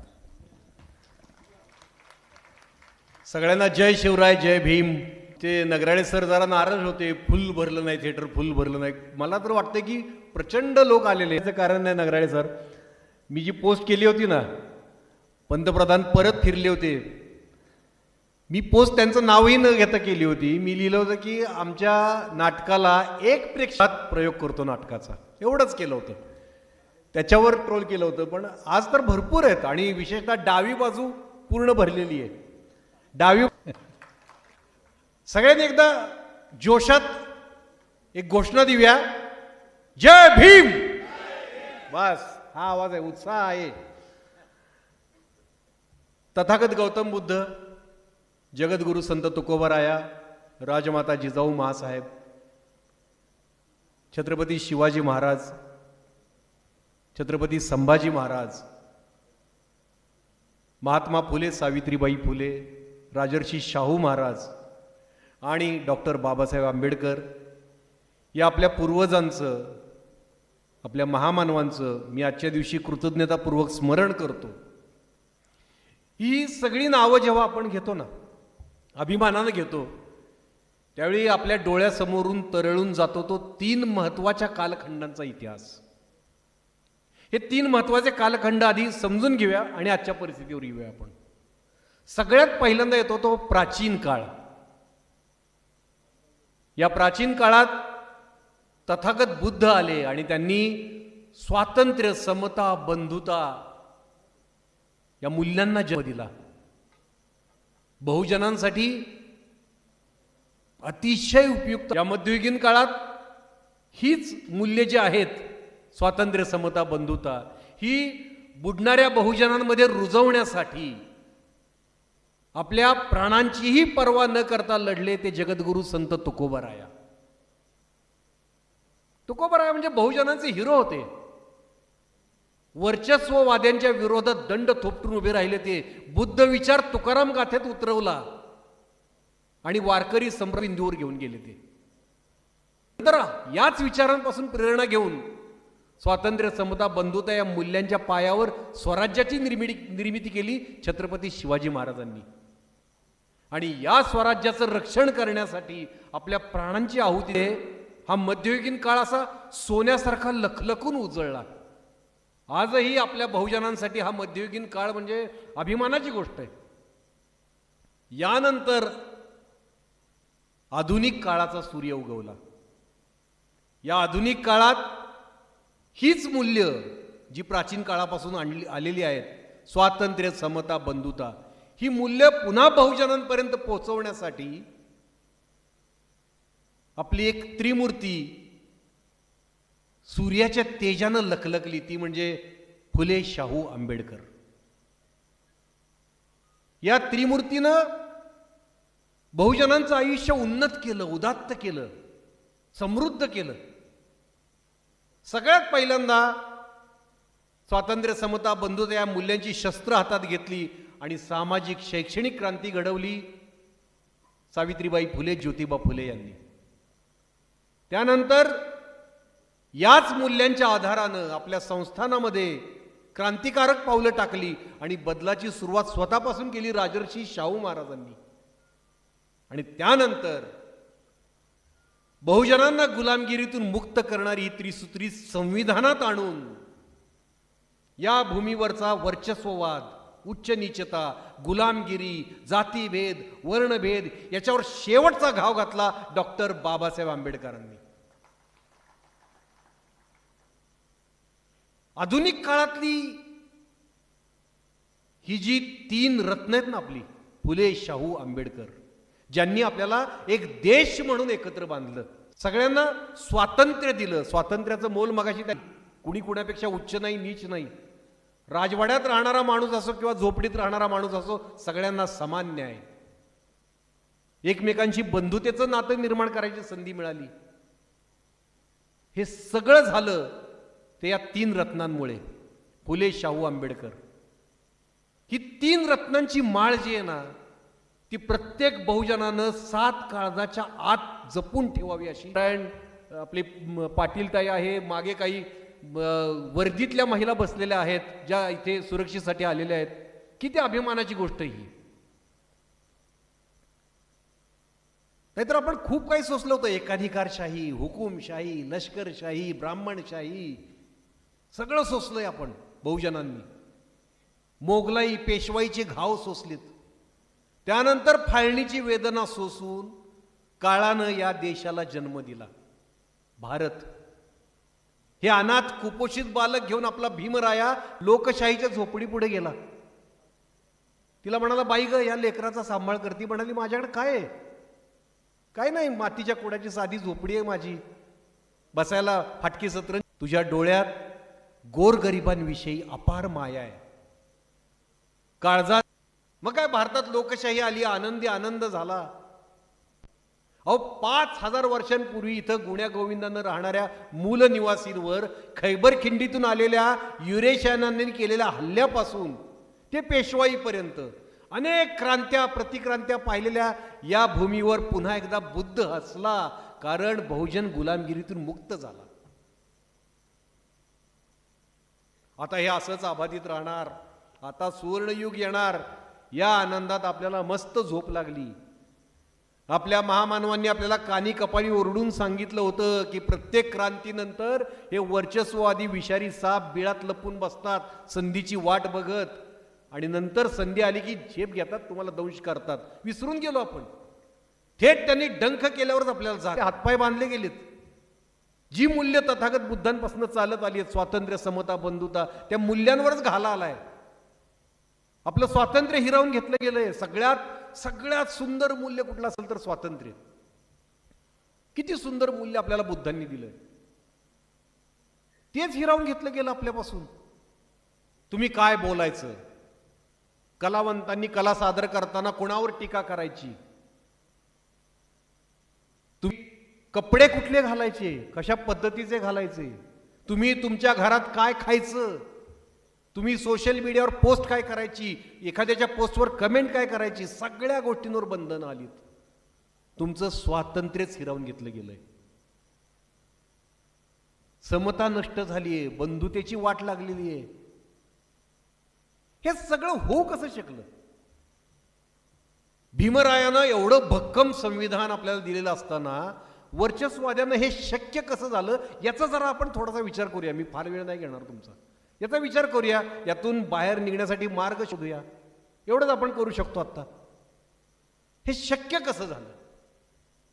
तर मी जे सुरुवातीला तुम्हाला सांगितलं की ही जी 3 रत्नांची माळ आहे ना, फुले, शाहू, आंबेडकर, आपल्या बेजबाबदारपणाचा फायदा त्यांनी घेतला. आपण ती 7 काळजाच्या आत जपून ठेवायला पाहिजे होती, ती आपण अशी वरच्या खिशात ठेवली.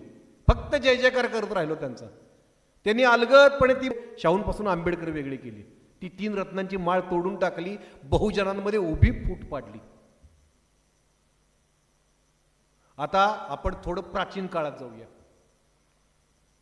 तथागत बुद्धांच्या काळात वैशाली नगरी होती, जी आत्ताच्या बिहारमध्ये आहे. या वैशाली नगरीत लिच्छवी समाजात सुंदर अशी ती वैशाली नगरी होती. त्या वैशाली नगरीवर त्यांचा एका शत्रूचा डोळा होता, तो म्हणजे मगध देशाचा राजा अजातशत्रू. त्याला ती वैशाली नगरी जिंकायची होती. पण हे इतके बलाढ्य होते. हे लिच्छवी लोक जेव्हा तथागत बुद्धांना अभिवादन करायला गेले होते, त्यावेळी तथागत बुद्धांनी त्यांना एक कळवळून, अतिशय तळमळीनं, अतिशय मायेनं एक सल्ला दिला होता. त्यांना सांगितलं होतं की एकीचं बळ ओळखा. कुठलाही समाज जेव्हा काही महत्त्वाच्या धाग्यांनी एकत्र घट्टपणे गुंफलेला असतो तेव्हा त्याचा शत्रू कितीही बलाढ्य असला तरी तो त्यांच्यावर विजय मिळवू शकत नाही. जोपर्यंत लिच्छवी लोक तथागतांचा हा संदेश मानून ऐकून एकोप्यानं राहत होते तोपर्यंत अजातशत्रू त्यांच्यावर विजय मिळवू शकला नव्हता. या अजातशत्रूचा एक मित्र होता, उच्चवर्णीय मित्र होता, वसक्कार नावाचा. याने एक प्लॅन रचला, याने एक डाव आखला, एक कारस्थान रचलं. तो या लिच्छवींमध्ये सामील झाला, तो त्यांच्यात मिसळला. हळूहळू त्यानं त्यांच्यात भांडणं लावायला सुरुवात केली, त्यांच्यात फूट पाडायला सुरुवात केली. लिच्छवींमध्ये फूट पडायला लागली.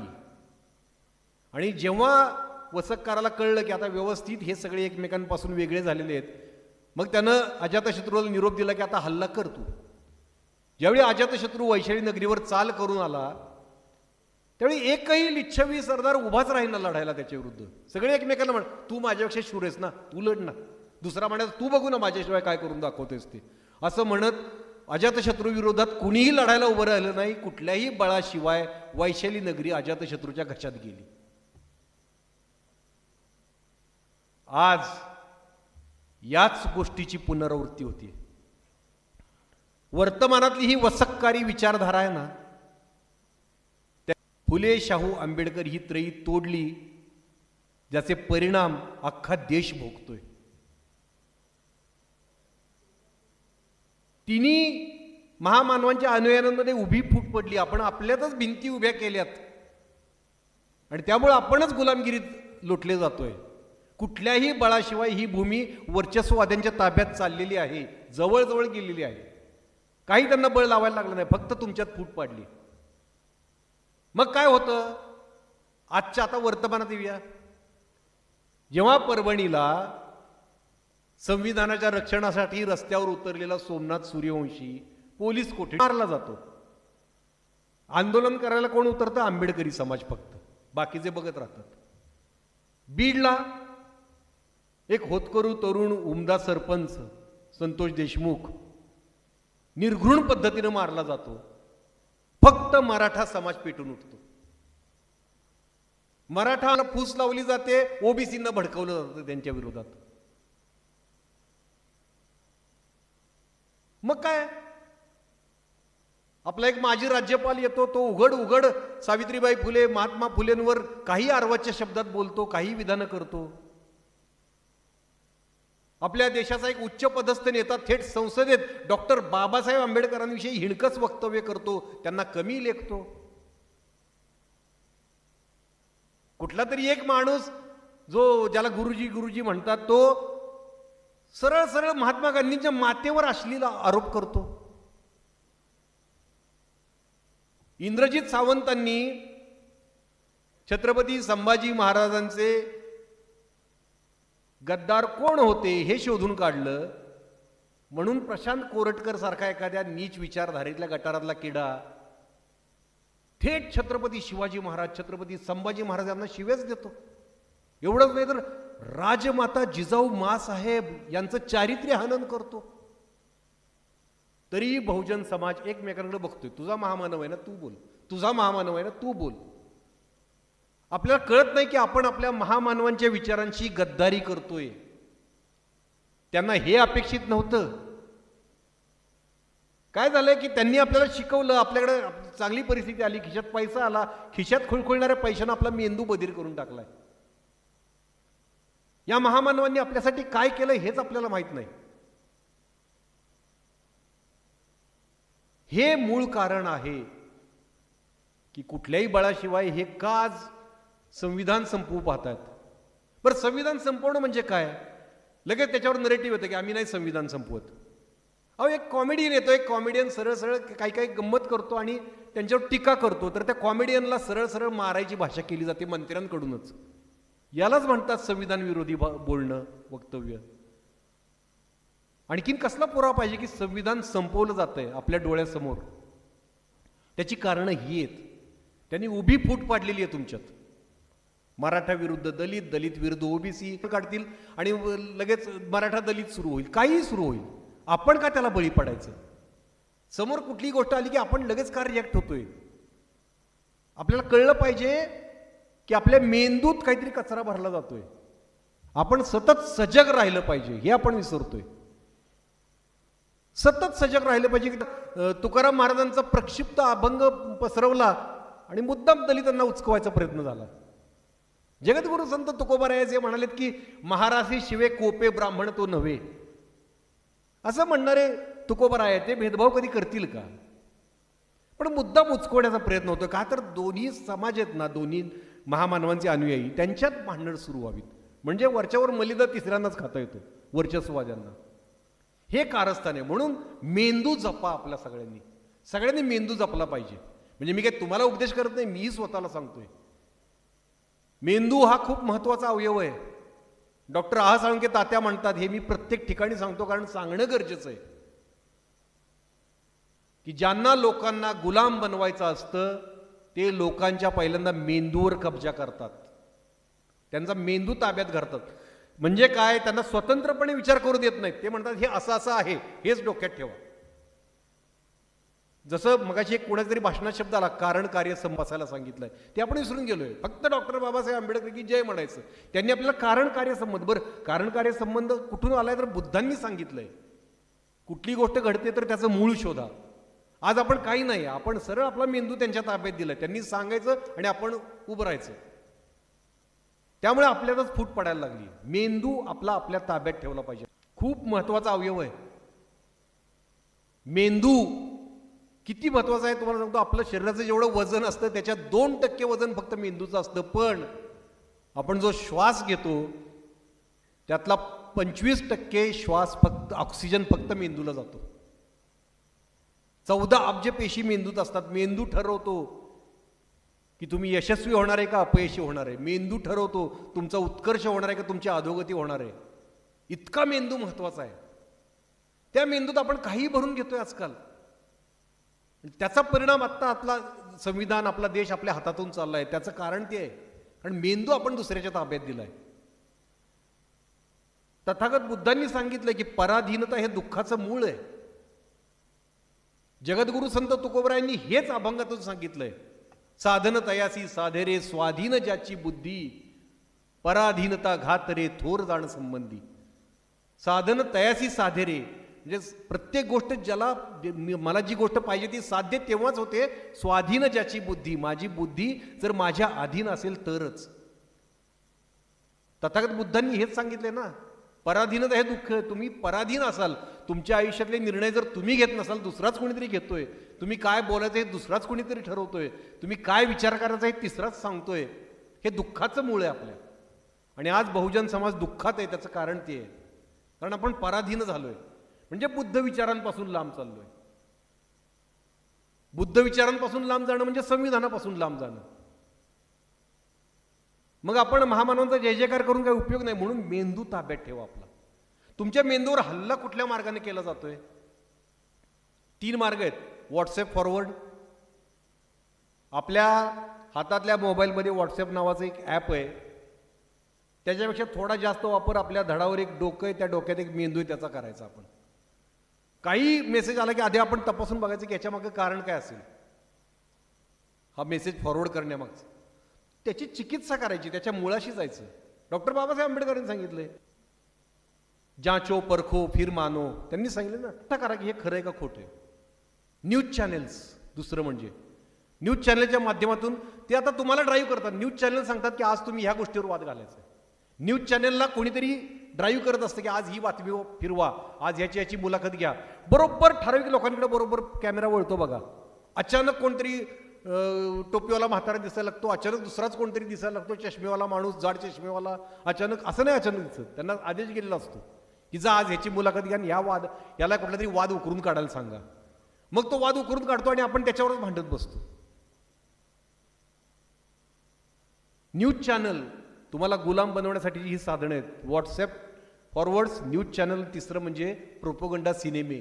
आपल्या महामानवांवर जे सिनेमे येत आहेत ते वेड्यासारखे बघू नका. नाही बघितले तरी फरक पडत नाही, त्यांची पुस्तकं वाचा. त्या सिनेमांच्या माध्यमातून तुमच्या मेंदूत अलगदपणे त्या महामानवांचा जय विष पेरायचं. 2-3 प्रसंगच खोटे असतात. माझाच संदेश असावा ना. अमुक एक सिनेमा आला आणि दंगल झाली, असं कसं होऊ शकतं? त्यामुळे कुठलाही महामानवांवरचा सिनेमा येऊ देत, एक तर बघू नका, बघायचं असलं तर फार मेंदूत घेऊ नका, पुस्तकं वाचा, त्यातली तथ्य तपासून घ्या. त्यात हे सांगितलं हे खरं आहे का, हे सांगितलंय सिनेमॅटिक लिबर्टीच्या नावाखाली बरोबर तुम्हाला भरकटवलं जातं. हे गुलाम बनवण्याचे सापळे आहेत, हे कायम लक्षात घ्या. मेंदूत एक एक वाक्य त्यांचं भरून घेताना तपासून घ्या. कुणाचंही येऊ द्यात, माझ्याकडूनही येऊ द्यात. म्हणजे तथागत बुद्ध पण म्हणतात की माझ्यावर जसं तसा विश्वास ठेवू नका, ते तुमच्या बुद्धीच्या कसोटीवर घासून मग विश्वास ठेवा. तथागत बुद्धांनी पण सांगितलं, हे सगळ्यांनी सांगितलंय. त्यामुळे आपण यांचं का ऐकतो, त्याच्यामुळे हे सगळं व्हायला लागलंय. मुळाशी आपण जातोय की हे का व्हायला लागलंय. त्यामुळे आपल्या पुढच्या पिढ्या गुलामगिरीच्या जोखडात जाऊ नये असं वाटत असेल तर या सापळ्यात अडकू नका. आपला मेंदू आपल्या स्वाधीन ठेवा. एक डॉक्टर आह साळुंके एक खूप छान उदाहरण देतात कोथिंबीरीच्या काडीचं, की कोथिंबीर ज्यावेळी जेवणात आपण टाकतो, कोथिंबीर केवढीशी असते, एवढी एवढीशी कोथिंबीर असते. आपली आई काय करते हो, ती त्यातली सडलेली पानं वेगळी करते, त्यातली मुळं वेगळी करते, त्यातले जाड जाड जाड देठ असतो तो वेगळा करते आणि ती कोथिंबीर जेवणात टाकते. कोथिंबीरीचं जेवणाचं स्थान काय, अगदी नगण्य.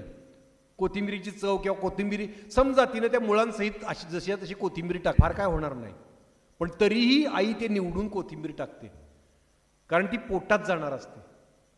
पोटात जाणाऱ्या अन्नाची एवढी आपण जर काळजी घेतो तर मेंदूत जाणाऱ्या गोष्टीची किती काळजी घेतली पाहिजे. मेंदूत आपण काही भरून घेतोय कचऱ्यासारखं. जो मेंदू आपलं व्यक्तिमत्व घडवणार आहे आणि बरोबर तोच मेंदू त्यांनी कब्जात घेतलाय. त्यामुळे ही दरी मिटवा, टोकदारपणा एकमेकांच्या समाजाविषयीचा सगळा काढून टाका. बहुजनांनी काही हेवे दावे द्वेष ठेवू नका. जर भीमशक्ती आणि शिवशक्ती एक झाली तर कुठल्याही राजकीय सत्तेपेक्षा तिची ताकद मोठी असेल. काही गरज नाही सत्ता पण असण्याची, फक्त शिवशक्ती भीमशक्ती एक झाली पाहिजे. हे बहुजन आहेत सगळे आपले, ते सगळ्यांनी एक झालं पाहिजे. आता काहीही हे वेदावे असतील अजिबात करून काढू नका. म्हणजे मला ज्यावेळी धम्म परिषदेत व्याख्यानाला बोलवतात, मी पुन्हा पुन्हा विचारतो की तुमच्या सगळ्यांचं एकमत झालंय का, की बाबा मी यावं धम्म परिषदेत म्हणून. तर मला बोलवतात, ते हक्कानं बोलवतात. मी सांगतो की मला ते सांगावं लागतं, मी ते मानत नाही, मी सांगावं लागतं, मी मराठा आहे तरी या म्हणतात तेव्हा मी जातो. तर माझ्यावर बरेच जण टीका करतात की तू ये ना धम्मात, मग एवढं धम्माचं कौतुक करतोस. असा टोकदारपणा नका ठेवू. धम्म हा फुलाच्या सुवासासारखा आहे हो, तो मला आकर्षित करून घेतो. धम्म कुणालाही आकर्षित करून घेऊ शकतो, त्याच्यावर जबरदस्ती नका करू. मी बुद्धांचा आहे, बुद्ध माझा आहे, बस हे मला कळतं. बुद्ध विचार माझा आहे आणि बुद्ध विचार अलगदपणे आणलेला आहे. तुकोबराय विठ्ठलामध्ये पण बुद्धाला बघत होते. आता त्यातला टोकदारपणा काढून टाकूया आपण. आपल्यातलं आपल्यात जे काय असेल ते आपण नंतर बघूया. आपला शत्रू ओळखा पहिला. शत्रू फार मोठा आहे, त्यानं बरोबर आपल्यातल्या आपल्यात बरोबर भांडणं लावून वाद उकरून काढून आपल्याला वेगळं करून स्वतः बसलाय त्याच्यावर. तर हे ओळखा बस. मला बाकी काही सांगायचं नाही. आपण बाकी सुजाण आहात आणि इथं जमलेली माणसं बंडूजी कमी नाहीत, खूप माणसं आहेत ही आणि खूप मोलाची माणसं आहेत की एवढा वेळ बसून सगळ्यांची भाषणं ऐकतायत आणि एवढे मन लावून रिस्पॉन्स देत आहेत. खूप खूप यातून मोठं होणार आहे. मी एक साधा कलाकार आहे. मी निर्णय घेतला, जर सर म्हटले की मला कफल्लक केलं, पण मला वाटतं की मी खूप श्रीमंत झालोय त्यानंतर. एवढं प्रेम कुणाला मिळतंय आजकाल? कुठल्या कलाकाराला मिळणार आहे एवढं प्रेम? कुठल्या कलाकाराला मिळणार आहे? जो काल कोल्हापुरात भाषण करतो, आज चंद्रपुरात भाषण करतोय, परत परवा पुसदला करणार आहे, मग धुळ्यात करणार आहे. कुणाला एवढं प्रेमानं बोलवून घेतात माणसं? हे प्रेम लाख मोलाचं मिळतंय मला. शेवटी कलाकार कशासाठी कलेच्या क्षेत्रात जातो? आम्हाला लोकप्रियता मिळावी, हे मूळ हेतू सगळ्यांचा तो असतो. ती मला मिळते आणि माझ्या कलेच्या माध्यमातूनच, ही जी माझी कला आहे, संभाषण कला आहे आणि माझी बुद्धी, याच्या माध्यमातूनच मी तुम्हाला विचार सांगतोय ना महामानवांचे. याच्यासारखा दुसरा अभिनयाचा आनंद कुठला असेल? तर तो मी घेतोय. म्हणजे एक शेर मला आठवतं की माना के मुश्तक हाक से बढ़कर नहीं हूं मैं, मुश्तेक हाक, हाक म्हणजे माती, मुष्ट म्हणजे मूठ, एका मुठभर मातीपेक्षा जास्त पात्रता माझी नाही, तरी मला तुम्ही इकडे का बोलवताय? माना के मुश्तेक हाक बढ़कर नहीं हूं मैं, लेकिन किसी हवा के, कुठली हवा येईल आणि मला उडवून घेऊन जाईल एवढा मी कमकुवत नक्कीच नाही. माझा एक बाणा आहे, जो तथागत बुद्धांपासून आलाय, जगद्गुरू संत तुकोबरा यांच्या विचारांपासून आलाय, शिवशाहू फुले आंबेडकरांपासून आलाय. तो बाणा आपण सगळे जपूया, एक राहूया, एकजुटीनं लढूया, सगळे हेवेदावे बाजूला ठेवूया. मला माहिती मी जे हे करतोय त्याचे खूप परिणाम मी भोगतोय. सरांनी काही छोटे मोठे सांगितलोय, माझ्या काही गोष्टींचा त्याग करून मी हे करतोय, त्याचा मोठेपणा नाही, उलट मला अभिमान आहे की मी हे करू शकतोय. हा काळ मी संधी म्हणून बघतोय. मला असं एकच फक्त तुमच्याकडून प्रेम असंच मिळत राहू द्यात. खूप प्रसंग येणार आहेत, ते लोक मला बदनाम करायचा आणखीन प्रयत्न करणार आहेत, माझ्यावर काही वाटेल ते प्रसंग येतील, त्यावेळी फक्त प्रेम राहू द्यात तुमचं माझ्या पाठीशी, एवढंच मला सांगायचं आहे. या प्रेमानं तुम्ही मला इथे चंद्रपूरला बोलवलं, माझ्या अख्ख्या फॅमिलीला घेऊन तुम्ही इथं बोलवलं सगळ्यांना. म्हणजे बंडूजींनी तर आमची विमान प्रवासाची सोय केली, पण म्हटलं या फॅमिलीला घेऊन तुम्ही. तर हे प्रेम मला खूप मोलाचं आहे, ते आयुष्यभर मी काळजात जपून ठेवीन. तुम्ही जेव्हा कधी इथं बोलवाल तेव्हा मी येईन, कारण ही आपली आंबेडकरी अस्मिता आहे, ती आपण कधी संपू द्यायची नाही. मला इथं बोलवलं, तेवढा सन्मान दिलात, त्याबद्दल तुमचे खूप खूप आभार. जय शिवराय, जय भीम.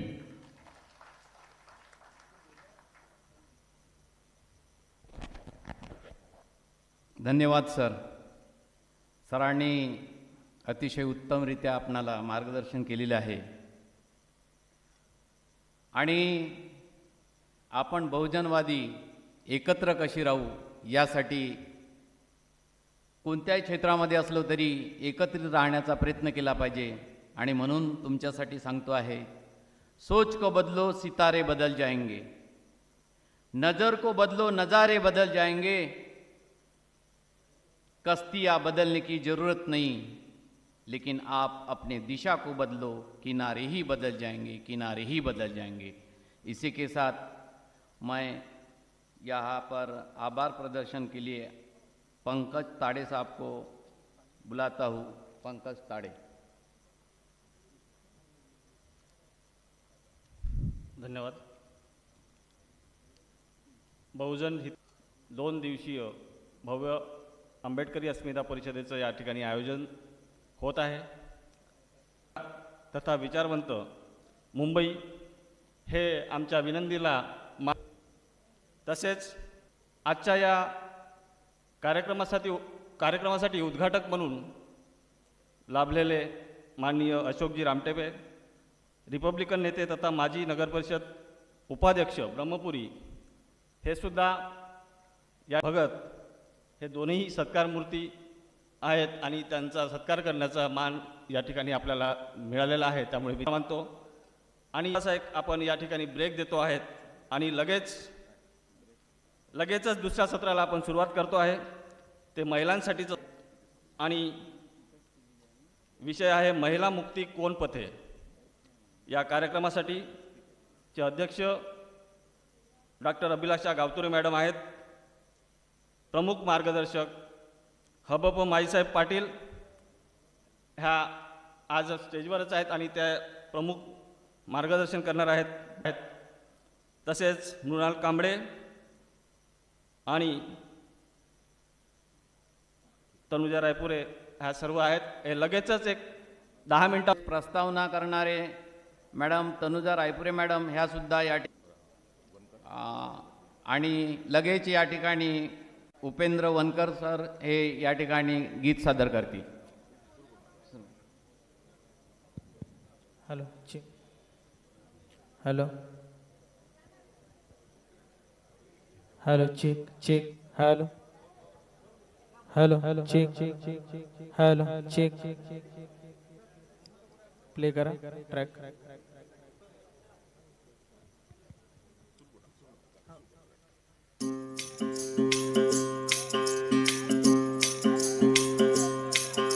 कबीरा कहे ये जग अंधा, कबीरा कहे ये जग अंधा.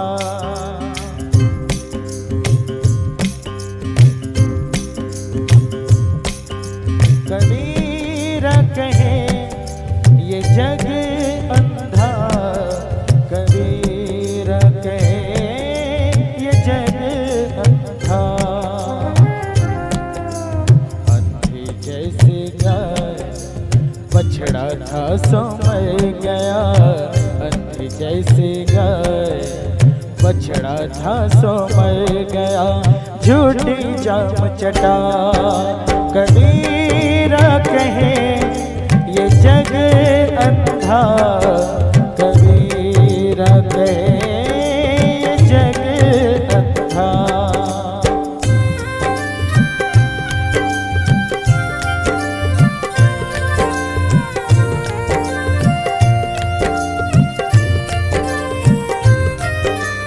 गगन घटा कहलानी साधो। ओ गगन घटा कहलानी साधो। गगन घटा कहलानी।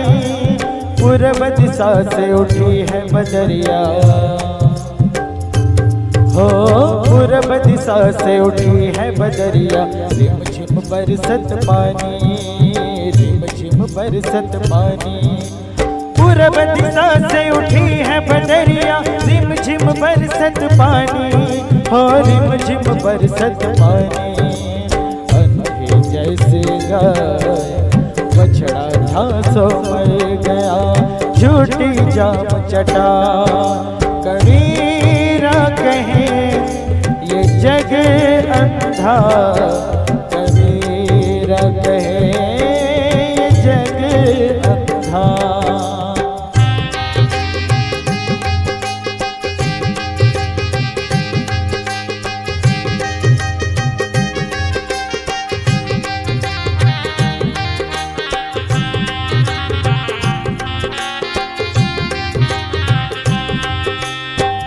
पर्दा छोड़ दे।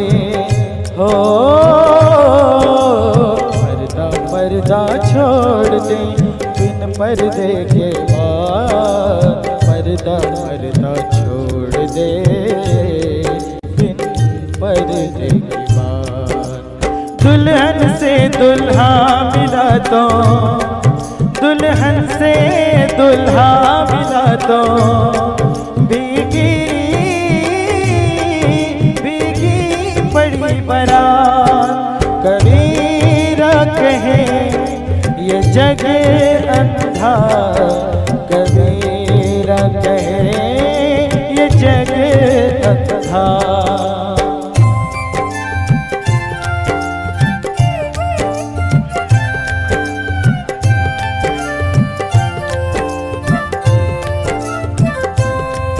साधो ये तन ठाक तंबूरे का। साधो ये तन ठाक तंबूरे का। पांच तत्व का बना तंबूरा। तार लगा नव तूरे का। नव तूरे का। कैंचत तार मनोरथ खोटी। निकट सराग हजूरे का।